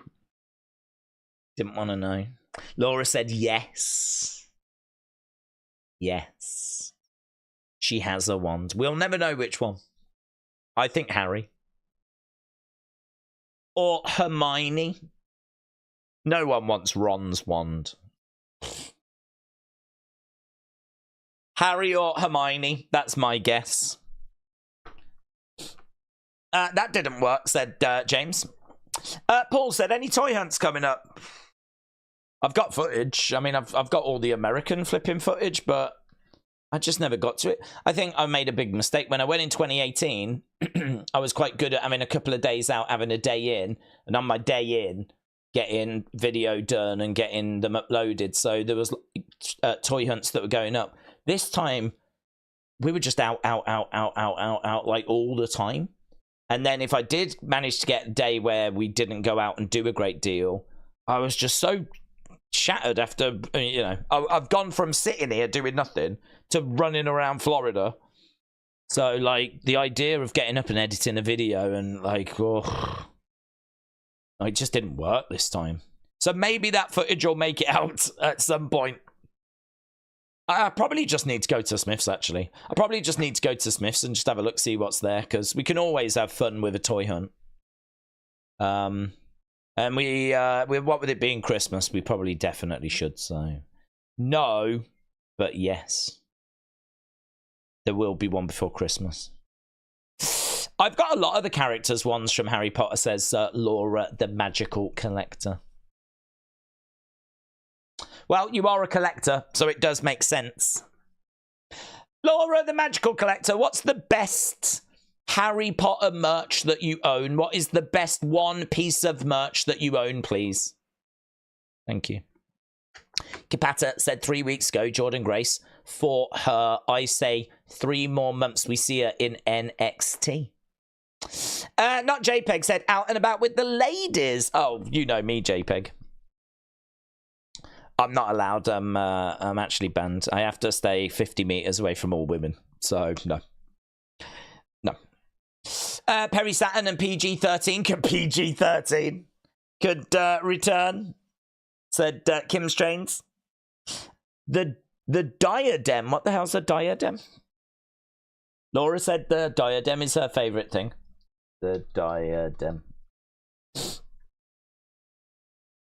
think you've made that up. The diadem. Oh, no, you haven't. Fair play.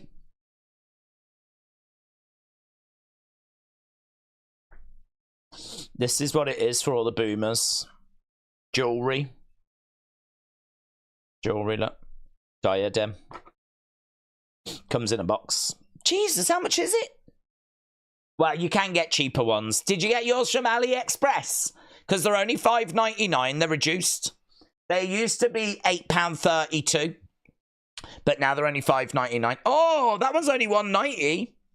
Don't get it there. Looks $160. Jesus, you don't want that. £160. Mate, go here. Look, £1.90. Was £3.46. We could all have diadems. Hey? We could all have one. Look at some of these prices. Look at this, $5.50. What the flip? Imagine that. You just buy it for $1.90 and then sell it for $1.60. Do you know what I mean? We're all doing life wrong, aren't we? That's how you do it, kids. You bring it in cheap. You sell it off. I hope you paid the $1.90. Yeah. I got mine from Noble Collect. No! You paid the $1.60, Laura, the Magical Collector. Oh, God. You should have been in our community earlier and we would have helped you. Oh, God. Oh, you got robbed. You got cheated. Oh, my God. Oh, God. My heart has broke. I hate seeing people get ripped off. You'll never look at it the same way anymore. And it used to be your favourite thing as well. Oh, God. This is a disaster. I think this might have ruined Harry Potter for you. Oh, God. Right, we've got a hardcore match. Jada Parker against Lola Vice. Dave said we need a poll for that last match. Dave, you are correct. I got mine when it first came out. Oh, God. Well, there's other franchises you can get into. There's Brindley Reese. Who's she facing? Lights out. Oh, it's going to be Zaria. Right, got you. Here she comes. We're getting the Zaria experience. This is what Zaria is all about. Yeah, big metal. It's everything you thought it would be. Here she is. Ah. Zaria. She's even got, like, special graphics. This eye paint that she's got with the spikes around her eyes, that looks to be, like, a big part of her gimmick. Because it's on the Titantron. Fighting out of Adelaide, South Australia. What have they got in the water down there? What's going on in Australia? How are they churning out Ria Ripley's and Zaria's?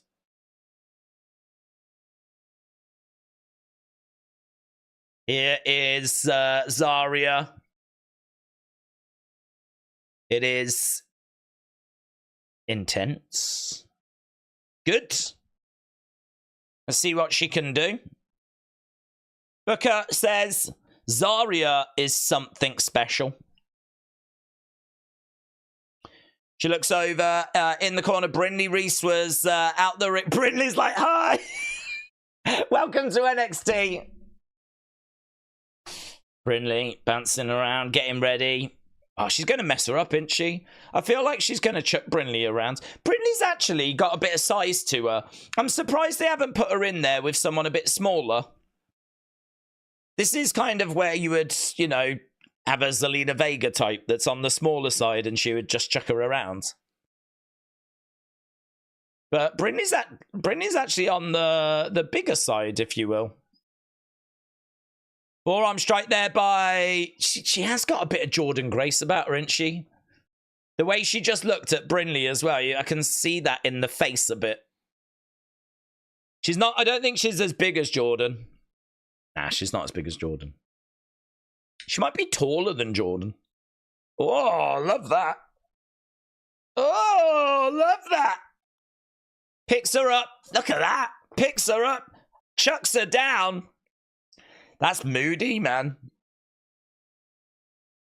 Oh. That elbow. Yeah, I don't think... I can't bend that back at all, can I? I can't do that. I can't have... can I actually? Am I doing it? I might be doing it. Am I doing it? I'm not doing it. I can't do it. My elbow just won't go. That will not go back on itself at all. Wow. Alexa Bliss does that. Zaria messing up the elbow of Brindley Reese. Yeah. Do the other one. Do the other one. Break her knees. Yeah. Boom. Mess her up. Finish her career. Yeah. Shot to the midsection by Brindley. And again. Rip her hair out. Yeah. Knee coming in there by Brindley. I like it. It's like a fight for your life. If you're in there with Zaria. Duck underneath. Ah, big shot there by Brindley. Brindley trying to fire back. Zaria down to one knee. Brindley flips over. Round the back into a suplex. Boom! Into a spear! Love that spear. Spear by Zaria. She's got her up on the shoulder. Plants her down. What does she call that? She can't call it an F5. It's an interesting pin, isn't it? She sits on the body and then lifts up both legs. Zaria. That was pretty fun, wasn't it? Booker said she's different.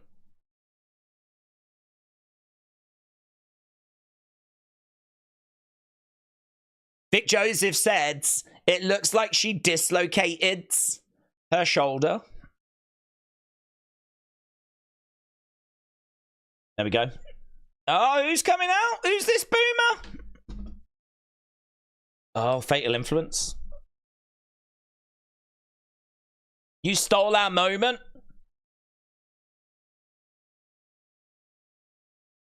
This is a bad idea.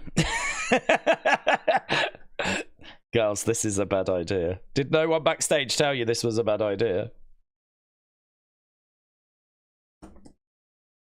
Here's Roxanne and Cora. We got Fatal Influence in the crowds.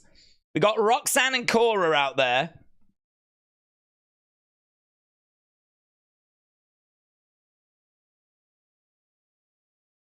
Zaria. Zaria's in the ring. There's a whole lot of heels out here. There's a whole lot of heels out here. Cahrlie gets in the ring. That ain't gonna make a difference. Oh, who's coming out? Julia and Stephanie. Okay, well, the numbers are a bit better now. It's 5-on-4. Roxanne said 4-on-5. It works for us. Oh, is it going to be Jordynne Grace? Jordynne Grace! Jordynne Grace! Jordynne Grace is coming down to make it 5-on-5. Now we can get a good comparison between Jordynne Grace and Zaria. I think Zaria is taller. I'm looking at the arms. I want to see Zaria against Jordynne Grace. I want to see Zaria against Jordynne Grace. Oh my God, there's women everywhere. Look at this. There's 10 women in the ring right now. Look at that. Look at the talent that's in that ring right now. Delta, Stephanie Vacour, Roxanne, Julia, Jordynne Grace, Fallon Henley, JC Jane. Like, the talent that's around in this ring is mental. Wow. Well, it's gone very well for the faces. Very well for the faces. Picking up Roxanne. Roxanne gets thrown to the outside. Lands on top of a load of women. It should have been me. The heels are all down on the outside. It should have been me. Cora Jade down. Roxanne down. There is Nikita Lyons with some chucks and some boobs. James said, and some say women's wrestling is trash.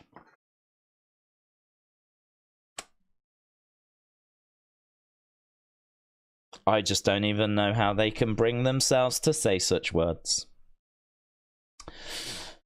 Women everywhere, just like my dreams when I was in high school, said Dead Man Talking. Well, that was fun, wasn't it? We got a little bit of Jordynne Grace. It was only mentioned earlier how we haven't had anyone from TNA. The star power in that ring was crazy. Steph, Jordan, Zaria, Julia, and then there's Cahrlie, said Brony. Ah, Kalani's got good potential. Oh, don't do Cahrlie that way. But yeah, she's probably not quite the same level as some of those other women. Jordynne Grace lost the TNA Championship over the weekend. I wonder if this is the beginning of her coming on here eventually, said Nathan.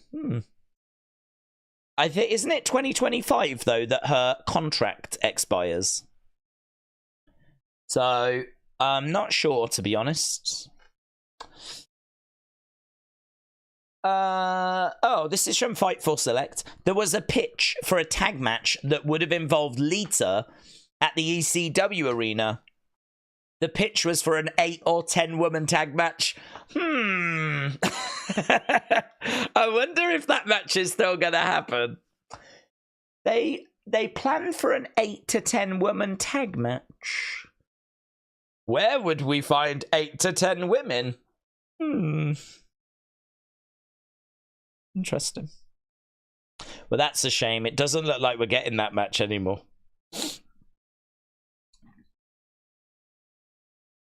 Right, we are at commercial break. Commercial break.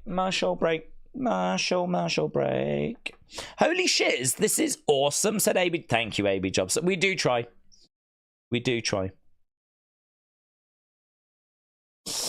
Her contract runs out in January, said Word of Wrestling, just in time for the Rumble. Boomers said the best women's division in WWE NXT. Daze, with it being a big night next Wednesday for NXT and AEW, it'll be a wonder how fearful Tony Khan will be putting on all the stops and how Mr. Travels will stream it at the same time as you. Well, he should stream it. I think there are people in our community that enjoy AEW. There are people in our community that enjoy NXT. And people can bounce between the two streams, so there's no problems or dramas. In regards to how fearful will Tony be, I don't think he'll be fearful. I mean, I don't know that he is going to expect to beat NXT. I think he will want to. But NXT's got some good momentum, and they are stacking it with... You see, the difference is, Tony has got big names, but he uses them all the time. So when he uses them, it doesn't feel special. He could have, like, Jericho wrestle. He could have Mercedes Moné wrestle. He could have Okada wrestle. He could have Will Ospreay wrestle. But that's just not that different compared to a normal week. So it doesn't really bring in new viewers because that's kind of what AEW does, and that's what they are, and that's what they do. But for WWE to go and get Rob Van Dam, for WWE to go out and get Bubba Ray Dudley, WWE trying to get Lita, you know, these are not things we see on NXT. That makes it different, and it's at the ECW arena. You've got to think Heyman is going to make an appearance. I'll be shocked if there's no Heyman. How do you do an NXT show at the ECW arena and not have Heyman? So I think that that's got a lot of intrigue to it. It's got a lot of superstars being specifically brought in for it. So, yeah, I think he will be aware that it is going to be a challenge. But NXT is also going on a different night, and we know that is a problem. If ever you switch nights, it has a big disruption, so... I don't know who wins next week in that war. It'll be very interesting to see who comes out on top. I wouldn't be shocked either way, actually. If NXT win, I can see why they would win. And if AEW win, I could see why they would win. Like, I think it's quite close as to who gets the dub. I might just lean NXT, but I don't know the AEW cards. I don't know what they've booked. I don't know what they've got planned. Here's Nikita. That is just the norm for AEW on a weekly basis, said Kader. Can't believe I mentioned Rob Van Dam, and he was shown, said Word of Wrestling. Can you mention 2001 Trish Stratus? Heyman with Hikuleo, said Chris. Oh my God, imagine that.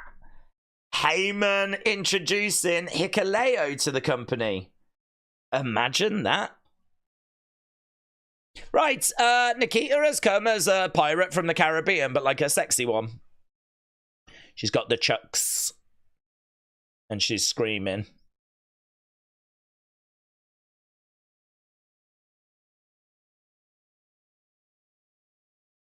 Okay, Cahrlie Jordan. So we're going to get Cahrlie against Nikita.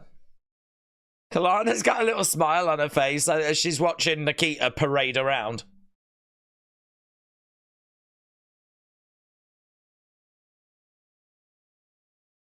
This Nikita Lion can skyrocket straight to the top, in my opinion, says Booker. That last match was great. 62%.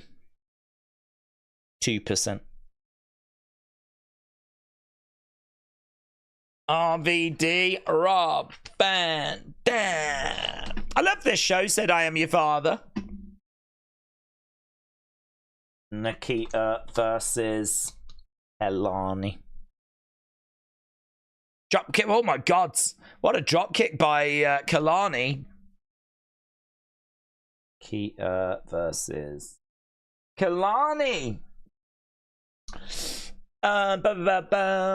Daze was yapping through that 10 women tag match announcement. Oh, did it get announced, did it? I was yapping. Well, I can't say I'm shocked. I think as soon as we saw that woman, we knew that she was going to grab attention. There is sad Wendy Choo woman.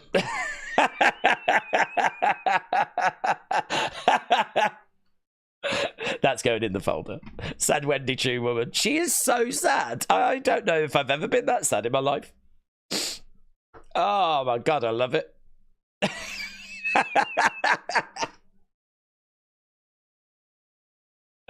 Look how sad she is. She's comically sad. It's amazing. It is amazing. Right, Cahrlie is down. Nikita is making her way over. Grabbing Cahrlie, and she's got Cahrlie over by the rope. She's going to look to slingshot her into that middle rope.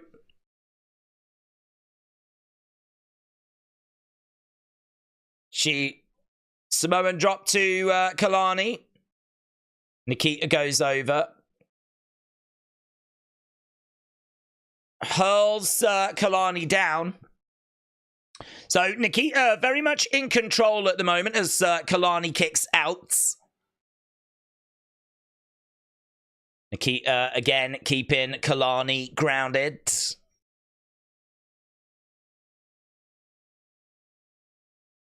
Crowds are applauding as Cahrlie is getting back up to her feet. Shot to the midsection. Hell of a size difference between these two, isn't there? Kick to the midsection. Cahrlie goes up on her feet. Back elbow there by Cahrlie. Nikita gets hit. She stays on her feet and down she goes. Cahrlie has got Nikita against the ropes, reversed, working on the arm, goes for a kick. Oh, I love that kick. Love that kick by Cahrlie. That looks good. Kip up. Cahrlie going to the outside, grabbing Nikita, chucking her back into the ring. Nikita back up on her feet. Super kick there by Nikita. Cahrlie goes down. Do you know what? I actually don't hate this look for Nikita. Oh, the Riz. The Riz has come out. So the chat were right. The Riz has got her sights set on Nikita, implying that it was Nikita that attacked her. Split leg moonsault. Boom. 1, 2, 3. Well, I think it was Nikita, unless it's going to be a swerve and it was Cahrlie. But I doubt that. Here's the Riz. She jumps in and she goes after Nikita. Rizzo going after Nikita. Takedown. Cahrlie is trying to get the Riz off of Nikita. Nikita attack me. Kalani's like, what? Nikita attack. Go! Go! Right, the Riz is all over Nikita. Oh my god, that's a big slap there by the Riz. Big slap. Oof. Oh my god, it's all happening, kids. Right, Ethan Page making his way.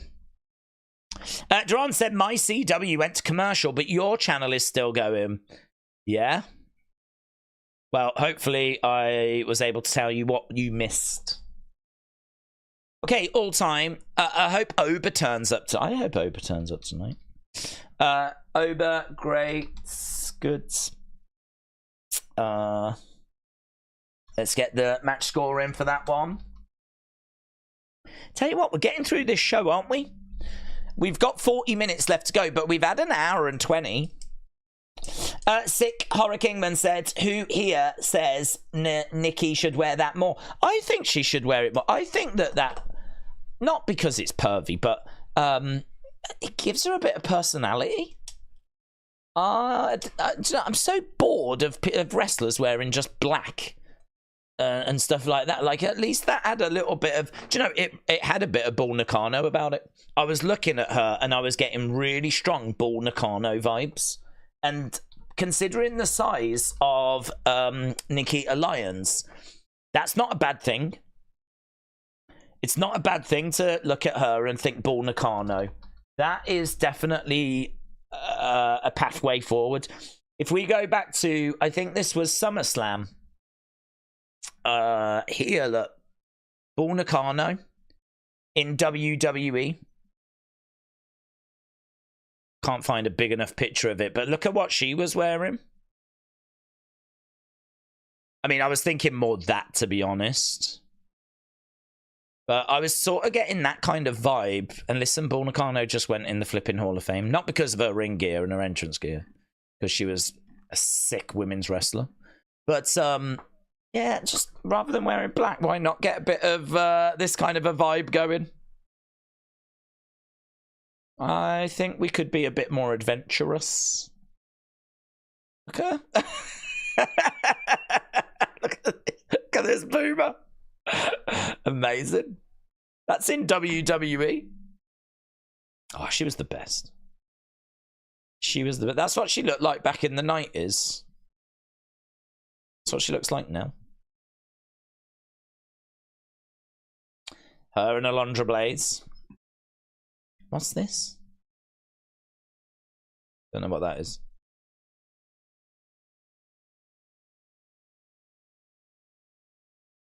Very fun. Question: will you ever do a halftime score song and get it recorded? Said Bishop. Well, I've said send in your entries, and I will happily. I will happily play them. Yeah, someone said, forget Raw and SmackDown. Give us that NXT 10-woman tag match as a War Games at Survivor Series. Her and Jordan are going to do things in NXT and the main roster. Mark my word, said Capata. Real American said that didn't look anything like Nikita's attire. Did she had a blue jacket on? I'm not talking about the sexy aspect of it.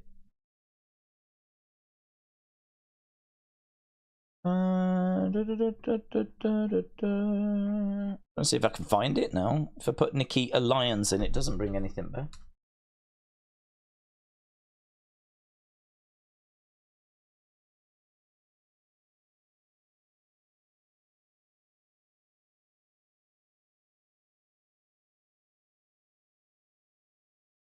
Is Ethan?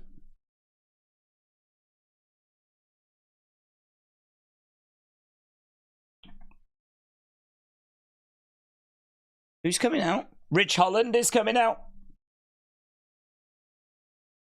Can't find any good pictures, but that's the closest I can get with a blue jacket, frilly top.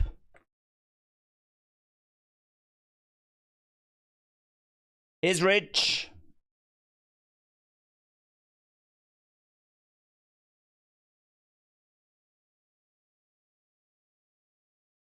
You've had shot after shot. You've had opportunity after opportunity.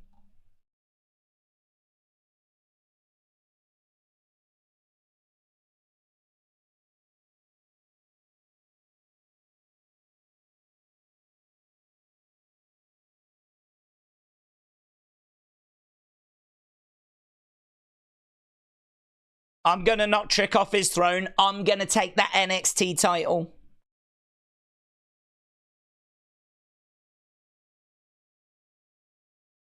He called him Bully Ray.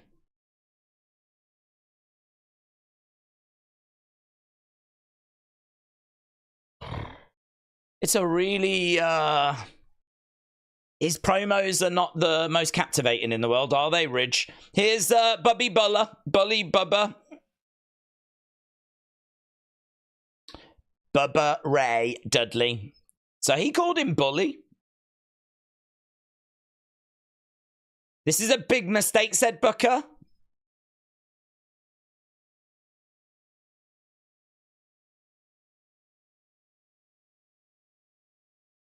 I think it's time me and you had a little talk, says Bubba.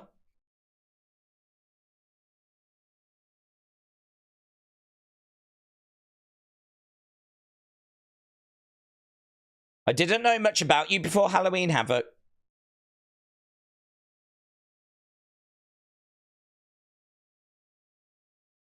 I've learned a lot about you.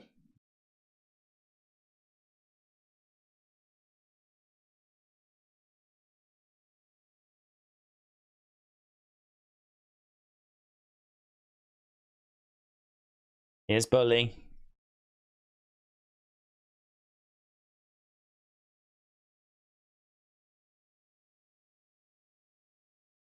Wherever I turn, people are talking about Ridge Holland.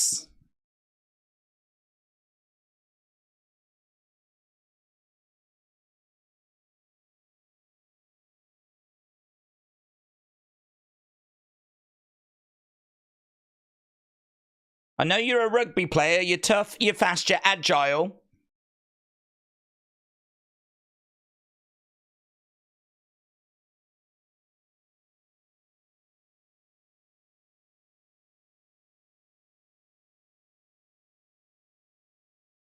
Bubba is paying respect to Ridge.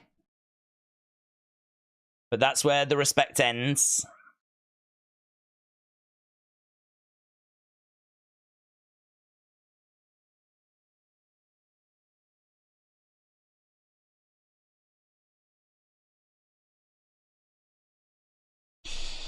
Rizzo wearing that knee brace. She want me, said AB Jobson.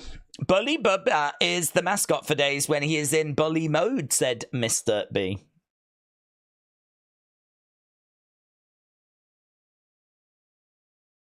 Do you know who I am?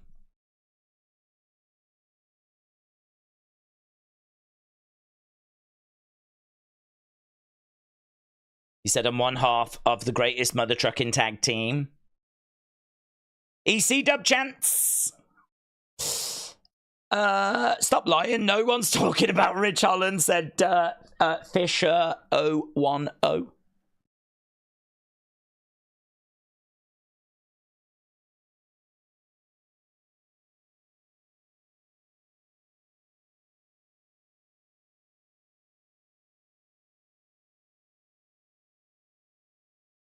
Debatable whether you deserve a shot at the NXT Championship.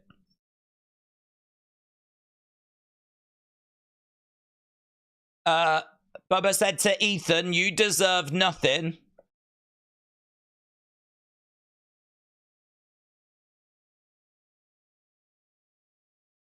The NXT universe is going to have to see a lot more from you.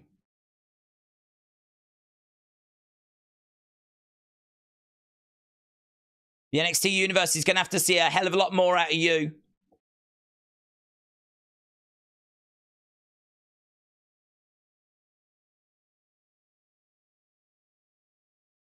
No one cares what you think anymore.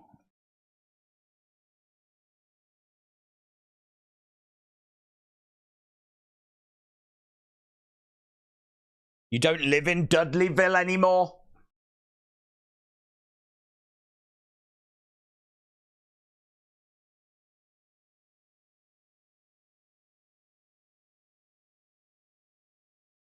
That's a good line. It wasn't extreme what you did back in the day. It was overrated. That's a good line. I like that line.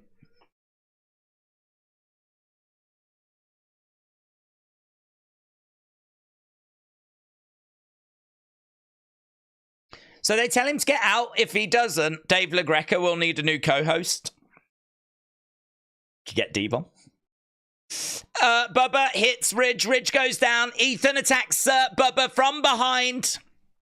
Come on, Trick. You know what you need to do. He helped you out. You got to help him out. Of course, of course. I mean, the most obvious thing in the world. Here's Trick. What that Trick said, Real American Nightmare. This is good, said Word of Wrestling. Sound the trumpets, said K-Dub. Clothesline there by Bully Bubba. To the outside goes Ethan. To the outside goes Ridge. Do you still want a tag team partner for next Wednesday? Ethan Ridge. Next Wednesday night. NXT live. From the EC Dub Arena.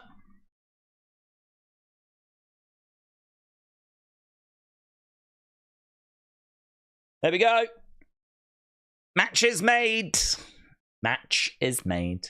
Daze, would you say that Alondra, Bull were around in the wrong era? Two great pro wrestlers at a time where women were seen as an afterthought. No, I wouldn't say Bull was. Because Japanese women's wrestling was on fire in the 80s and the 90s. So I think that was okay. But Alondra, what with her being American, she could go over and work in Japan, but when she'd come back to America, there just wasn't the opportunity. My God, Ria Ripley? Ria Ripley? Had to come and see this team for myself.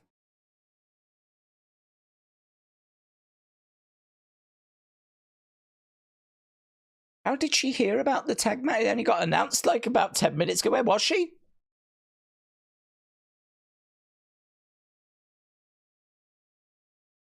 God, wow.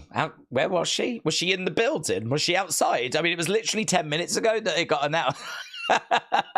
As soon as I heard about this match get announced, I knew I had to be here. Yeah, but it was literally only just announced. Ria, where was you? What's going on? Well, there we go. God, it's all very quick, isn't it? We've already seen Zaria in a ring with Jordan Grace. Now we've seen her standing next to Ria Ripley. Oof. Never know who's going to pop up to you, eh? Daze, I bet Heyman will be at the pay-per-view at the weekend, so he can then appear next week at the WCW Arena. Do you think Heyman... Oh, yeah, he probably will, actually, thinking about it. He probably will be at Saudi, won't he? I don't think he'll be on the show, but they tend to use him backstage. But he's got to be at the ECW Arena. Bubba Joe said, did that just ruin Zaria's mystique? I don't need to see Zaria backstage with a load of other boomers going, yeah, we're going to win this match next week, yeah. After she's been like, this in the entranceway, up in the stands. Lights go out, they come back on, she's in the ring, she messes people up. Like, I don't need to see her, like, loving being part of a... Do you know what I mean? She should just be, like, standing in the corner, looking at the other women, and they could, like, go up to her and be like, we all good? And all this, and she could just be, like, looking, okay. We'll do our best next week, yeah. Instead, she was like, yeah, come on, everyone. Woo, we're going to win this match. Yeah. Yeah, I probably didn't need that. But, don't matter. What does it matter, right? Honestly, half of them should be on Raw, said Neil. Jim said WWE should try and get Joey Styles to next week. That would be good. That would be good. NXT does thread a lot into 2 hours pretty flawlessly, says Toby. Zaria and Ria are friends, said Wrestling Overtime. Ria is like, why aren't these people on Raw, said AB Jobson. Such good segment, said Charles. Sean is throwing it all at the fan, just like 98 and 99. Right, we are at commercial break. We've got 26 minutes left to go. 26 minutes left to go. Could we get another Evolution Women's pay-per-view, said Not JPEG. That would be good. I think we've certainly got the women to do it. That would be good. Hasib, hello. Would you ever be down to see Dominic and Ray reunite? Sure. And would you prefer them to stay far away from each other for the remainder of Ray's career? Well, I don't know how long his career is. That makes it difficult, doesn't it? I mean, I'm sure Dominic will turn face again at some point. I don't know that Ray will turn heel, but if Ray's in trouble and he needs a partner and he has nowhere to turn, and Dominic, for some reason, comes walking down to stand by his dad's side, like, you can see the crowd reacting to that. You could see that being very well received. Certainly if Dominic was struggling, say, with Judgment Day or whatever group is in, you know, things are not quite going well for him and things just don't feel right and he's having a bit of an identity crisis. And then all of a sudden his dad's getting beaten up and he starts, like, you know, his music hits, he comes walking down to save his dad. I feel like that would be very well received. So I can't see why you wouldn't do that if you wanted to do that. So I would say I don't have a hard and fast rule on it. You just book, just keep booking, keep doing feuds, keep working, see where it all leads, see what you need, see what the situation demands. So yeah, I wouldn't have a hard and fast rule like for the rest of Ray's career. I'm definitely not doing this. I went to the National Guard Armory in Hammond. Hello, Carmen Live 2. Do you remember when you turned your back on ARW Pro because you started to watch some other lesser promotion, Southwest Wrestling or something? Do you remember that? I think that was last week, Carmen Live. Carmen Live said, I went to the National Guard Armory in Hammond, Indiana to see ARW Pro, FEAR, Face Everything and Rise. I wouldn't be shocked if they chucked you out the building, to be honest, after the disrespect you've shown those people. Zaria is now hyped, more hyped than Thea. There might be tag partners. Okay, main event time. Oh yeah, I forgot. This is that tag match. Our main event is going to be Javon and Cedric versus Javon and Cedric versus Fraxion. Let's go. Fraxion. Next week looks great, doesn't it? Bubba Joe said, no BS, Dawn Marie is my Tori Wilson, said Bubba Joe. It's going to be good. Okay, we're backstage with Ava, Stevie Turner, Robert Stone. I wonder if we're about to get new tag champs. Main event. Oh, here's Eddie Thorpe. Oh, hello. Where are we going? We're running outside. Oh, Liv? Liv is back there. Liv, was that Liv and Raquel? Oh my God, Rhea's been attacked. Oh my God. Oh, it's brutal. There's blood everywhere. Oh my God. Oh my God, that is brutal. Rhea attacked on NXT and it looks brutal. It looks really good. Oh my God.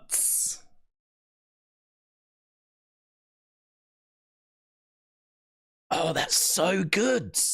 Furthering, like, main roster stuff. I mean, like, you could make the argument if you don't watch NXT or you just can't watch it, like, should they really be furthering stories that way? But listen, you finding out, they'll recap it, won't they, on Raw? Or this weekend, of course, at Crown Jewel. And, like, they'll show the footage there. And it'll be all over social media. Oh my God, Queens! That was so good! That was good. Do you know what? That was good. Ria is blooded. She is blooded. Have we got an image of blooded Ria?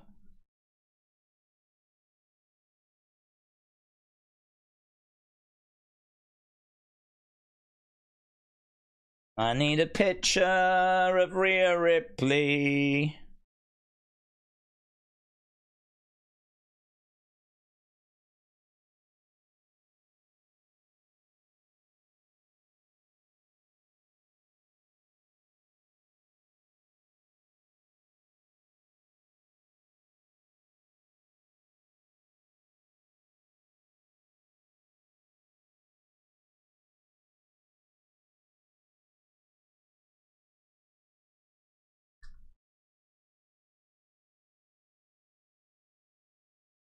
Man, that's so good.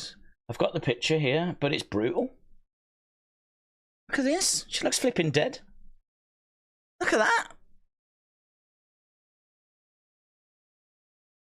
Look at that. They've done that so well. They've done that so well. Lita could come and help Mommy. She may come and help Mommy. That's not a bad shout. That is not a bad shout.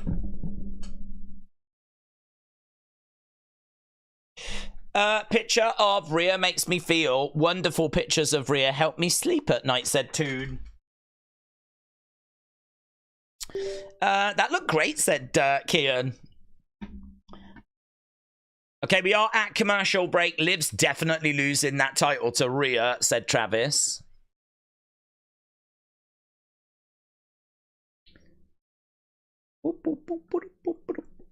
Days at the ARW Pro event I attended on Saturday, I found out that ARW Pro returns to the Maria Arena Center on the 11th of 9th. ARW Pro goes to Gino's Banquets, Hobart, and ARW Pro returns to Chicago on the 7th of December.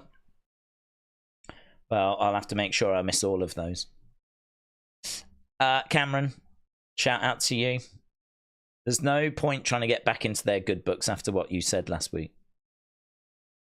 Yeah, they're just showing a replay of what went down, and what went down was Ria Ripley got murked. She got murked, mate. She got made humble.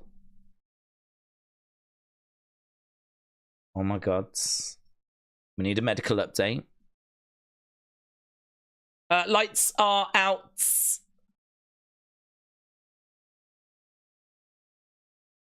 We'll try and get you a medical update on Ria Ripley. I've got it. She got murked. Okay, people are in the ring, and we are going to get underway with this. Daze, who do we think attacked Rizzo? Nikita seems obvious, but it seems too obvious that it's not her. Oh no, I think it is her. Rizzo said she knew who it was. She said she knew who it was. She saw who it was. So I don't think there's a mystery. I think she believes it was just her. Okay, we've got Fraxium.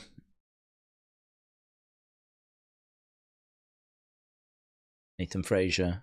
An Axiom. Fraxium. How long we got? 17 minutes. Let's go, Queens. Don't blink, said Vic Joseph. Champs retain. Alex turns on Javon. Ooh. I'm picking up what you're putting down there. Champs retain and Cedric turns on Javon. We didn't get an announcement, did we, of what Rob Van Dam's doing next week? The belief is he'll be going up against Javon, but nothing confirmed on that. Okay, we are underway. Cedric and... oh, hello. Who's come back? The Turtle's coming back. And some dude that I think was maybe dressed as Cleopatra or Caesar. Yeah, Caesar's back. Caesar's back in the front row, kids. Can we make room for Caesar, please? Couple of... Oh, are they seat... I think those were seat fillers. Couple of people just got up and got out of the seats. So we had some NXT seat fillers just to make it look like those seats weren't empty. Look, and now they've gone back down the stairs. Oh, look at that, seat fillers. So they must have needed to go to the toilet or something. And so we had some seat fillers take their seats. Interesting.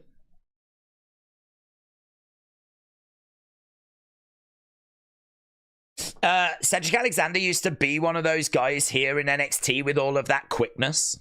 Where's Brutus? What, the Barber Beefcake? I can't say I was expecting Brutus the Barber Beefcake on this show. Art Fraxium breaking up here. Can we rule anything out?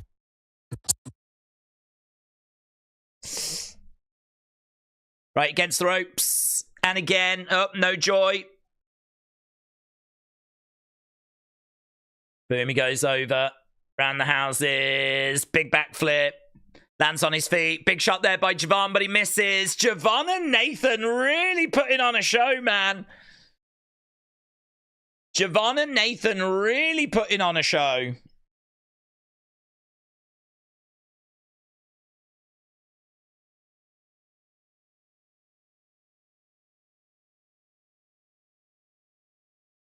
Young OG chance. Young OG chance. The match is not looking too good for me. Shot coming in there by Javon. Javon in there with Nathan still.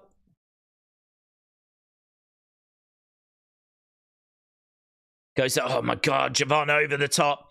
Oh my God, Nathan over the top. Cedric, beautiful drop kick there by Cedric.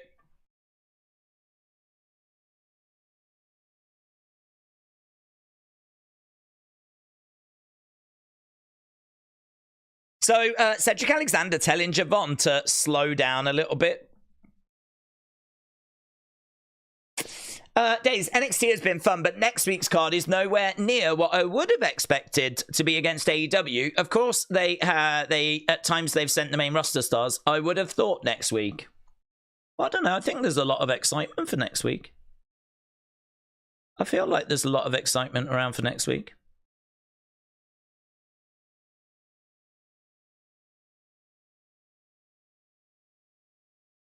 We got Nathan going through the ropes. Goes up.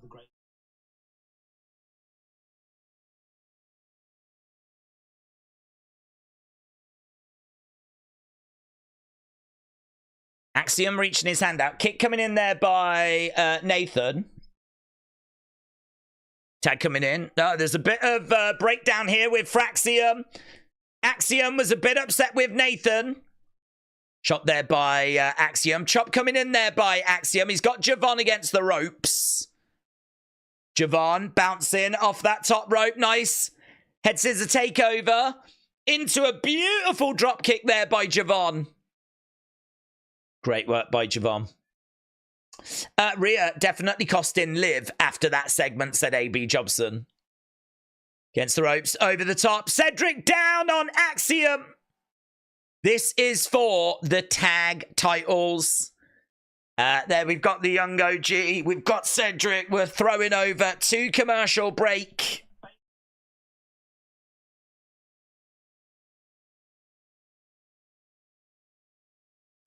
I would like to see Cedric go to AEW and reunite with the Hurt Business.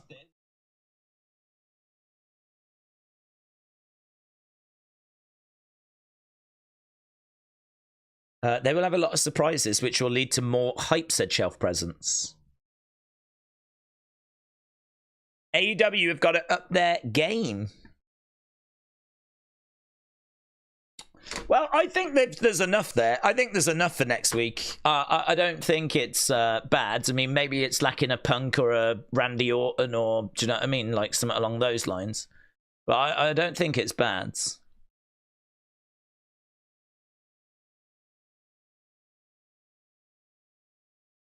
Bum, bum, bum. How long we got? 11 minutes. Can the young OG do it? I hope we get to see some ECW originals like Sandman, Sabu, or Tommy Dreamer. Jasmine Nix and Stephanie Vacour in the same ring. Shucky ducky, said AB Jobson. Val said it's AEW that have to up their game tomorrow for next week with this NXT cards. It'll be very interesting to see what they do actually and how they try to counter what's coming up. That's going to be very interesting. He would be good in AEW, said Kian. After what Tony Khan done to Cedric's wife, you can forget him going to AEW. That's Big Swole.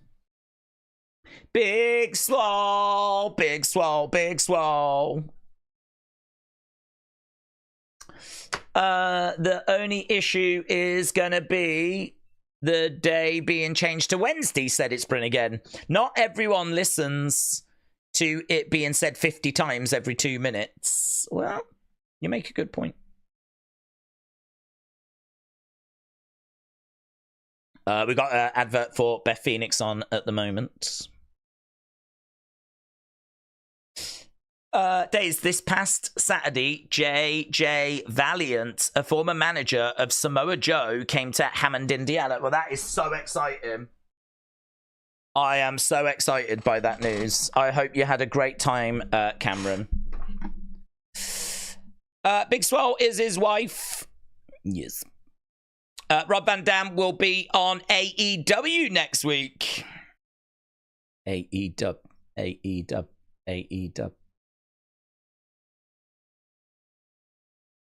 Right, we're just waiting to go back. We've been at commercial break for quite a while. AEW doesn't need any more ex-WWE guys. They need to focus on developing homegrown talent, says Paul. Toby said maybe Heyman gives his thoughts on the future of the Bloodline next week, announced after Crown Jewel.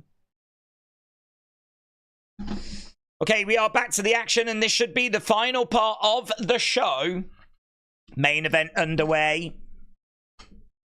There's been quite a bit that's gone down on the show. I don't think this has been a bad episode. I think there's quite a bit that's gone down here.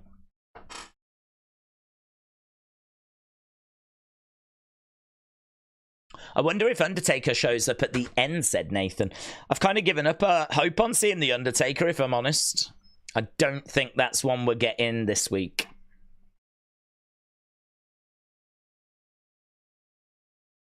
Okay, so we've got Cedric down. We got Axiom down. Getting in the ring, going against the ropes. Young OG is in the ring with Nathan. Lovely kick there by the Young OG. Let's go, man. Young OG going against the ropes. Really quick. Suicide dive. Lands onto Axiom. Oh, my God. Oh, my God. Everything about the Young OG is so quick, so impressive. Young OG flying through the air, as you would imagine, as you would expect. Goes against the ropes, looking for a big kick, gets caught there by Axiom. Axiom grabbing the leg of the Young OG. Here's Nathan. Super kick coming in there by Javon, who's going for the cover, but a shoulder up. This thing's cooking now, you know. This thing's cooking. Are we going to get new NXT Tag Team Champs, or is the betrayal on? Crowder chanting, this is awesome.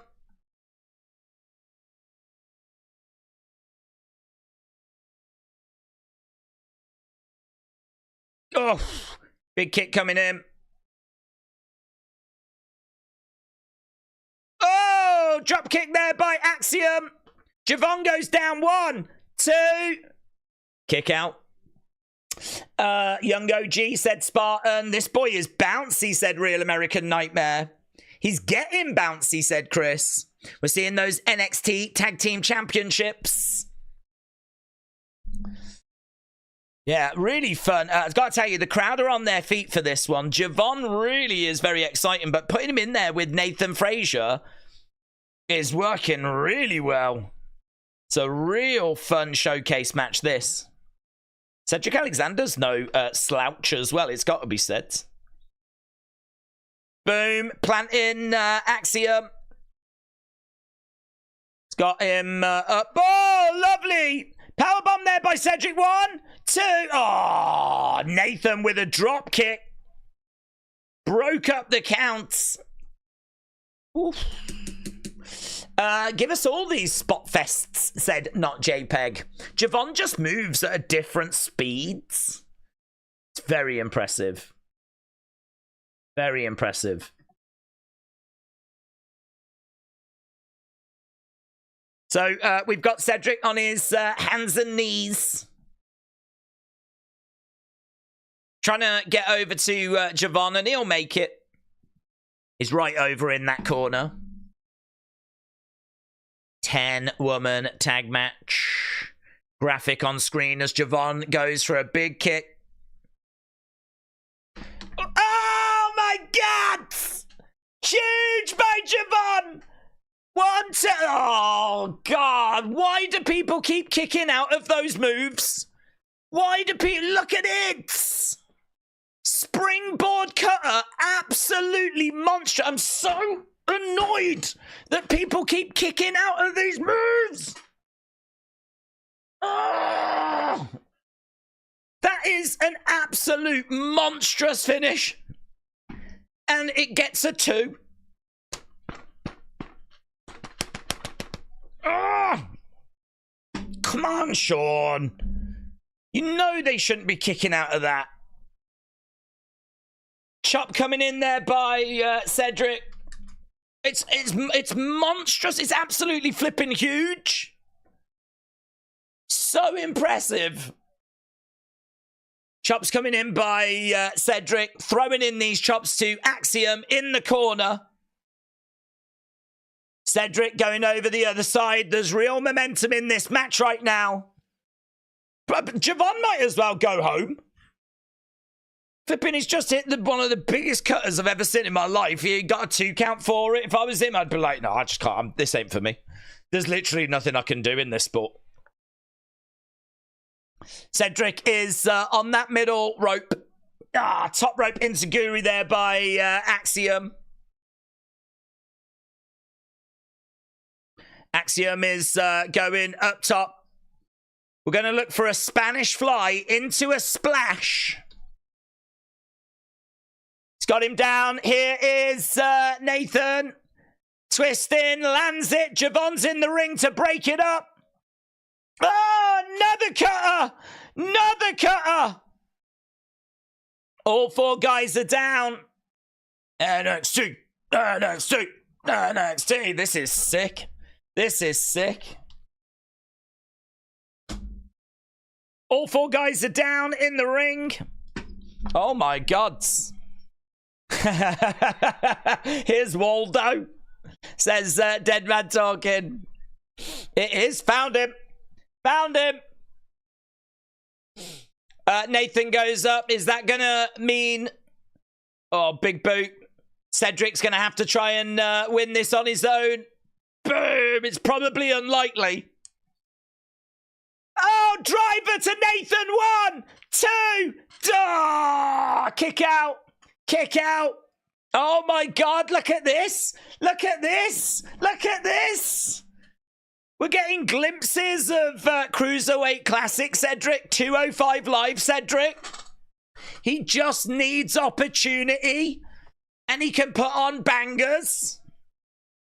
But that banger might have come to an end as Nathan and Axiom retain. Oh, what a match though. That's got to be up there with one of the best matches for NXT. TV matches of the year. It was just bonkers.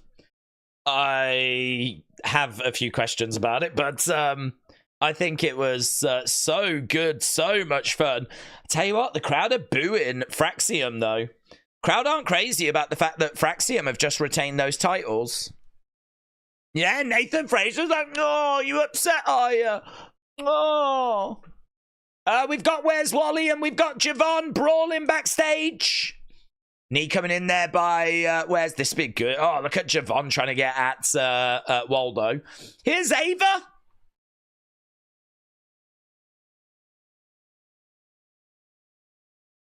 You're not doing this here. Rob Van Dam. Whoa, whoa. I got it. I know what I want to do.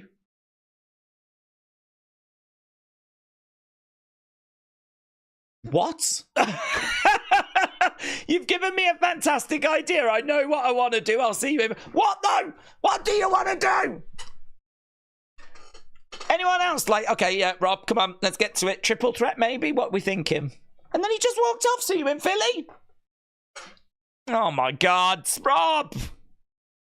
You were meant to tell us what you wanted to do. No, what's he wearing, though, said Toon Owen. Well, that's a good question. What was he wearing? Could it be special ref? Oh, I don't want him a special ref. Oh, can't we do triple threat or something? Oh, special ref. Oh, I don't want that. What's he going to be? Flipping guest timekeeper? His high, said James. Well, that's true. That's a given, innit?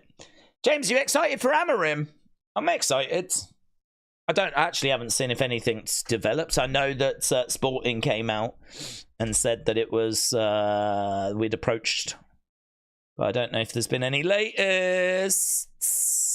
I don't know what the latest is. He's yet to make a decision. Said he's not made a decision. That's not what I've heard. I've heard that he was all on board. He's told Sport TV nothing is decided yet. I don't know if this is going to be a farewell game or not. Well, that's not what the rumours say, is it, James? I bet he's special. I don't want him as flipping special guest referee. Rob Van Dam was thinking about renewing his car's extended warranty. You've given me a great idea. I am going to extend my warranty on my car. NXT show went off the air. Yeah, it's because it finished. Blue Will Sonic, shout out to you. I hadn't heard about him until yesterday, but apparently the deal is close, said James. Yeah, when did I hear about him? Probably a few days ago. It's funny, I'd actually heard that the first time I heard of him was I read an article about who could replace Pep Guardiola, and he was one of the top front runners. And I remember looking at his name a few days ago going, we never do that, Man United. We always go for, like, you know, a Jose Mourinho or a Louis van Gaal or, you know, Solskjaer. Like, we always go for, like, a big name, someone we know. I suppose Eric Ten Hag was a bit of a, maybe an outside gamble. But I'd never heard of Amarim. And then all of a sudden, you know, Eric Ten Hag gets sacked and now we're linked with him. So it's like, I don't know, have to see. Probably had the powder with Triple H and Conor McGregor, and it's why Raw was terrible, said Spartan. Carmen said, Daze, can you take a look at JJ Valiant's ARW Pro promo? No. I mean, I could. There's absolutely nothing stopping me, but I'm not gonna. Because I'm a heel. That was just for the Sporting interview after the match. He is due in Manchester, said Toby, with his 3 assistants tomorrow morning. Oh, really? Is he? So it's a done deal. I heard that we have reached out and said we're going to pay the money. And I've heard reports that he's 100% on board, 100% into the projects. Yeah. Good thing he only has to count to 3, said Real American Nightmare. Big Time said Dawn Marie is also special guest referee for Lola Jada match. To give Rob Van Dam that stip is just laziness, said I don't disagree. That would be a shame, I think, but I don't know, perhaps he's not in match shape at the moment, you know. Perhaps they want him on the show, but realistically he's not in a place to actually compete, you know. I don't know. I hope it's triple threat. 2 assistants and a goalkeeping coach, said Toby. Oh, Toby, you're in the know. You got in the know.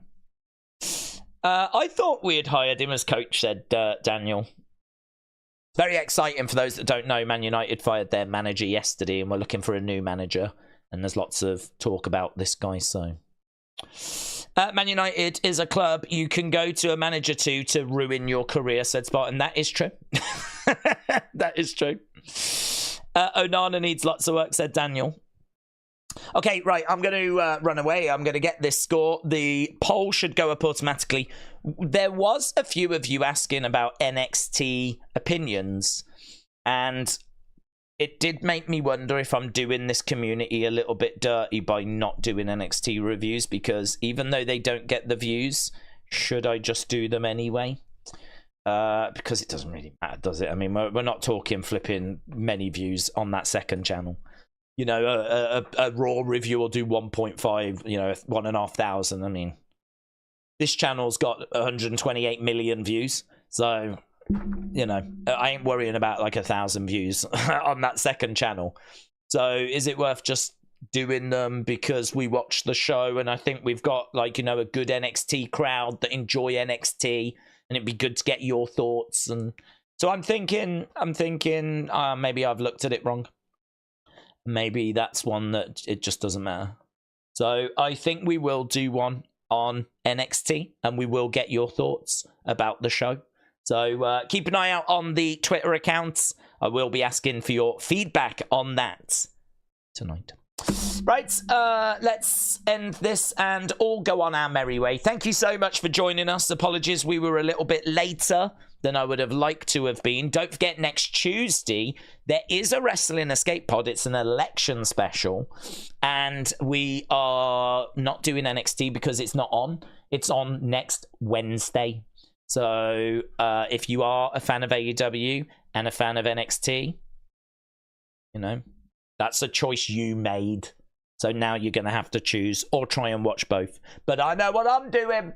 I'm going to be here for NXT next Wednesday as it comes from the ECW arena. We've got Bully Bubba. We've got Rob Van Dam. We've got Dawn Marie. We've got just so much going on. We've got all 10 women. We've got the whole women's division in a match. And Jordan Grace. We've loaned her from TNA. And it should be a really fun show. So we'll do that next Wednesday. And of course, we will be back on this channel with Unseens. But our next stream is going to be on Friday, which is a flipping nightmare because it's SmackDown and it's on at a weird time. So maybe I won't see some of you until Saturday for Crown Jewel, but we will be here for Crown Jewel, and we'll start nice and early as always. So, and then of course a members stream on Thursday and a members stream on Sunday as we do a special watch along. So there's plenty coming up, my friends, plenty coming up. So thanks a lot for joining us. Appreciate the support as always. Look after yourselves. I will see you again next time.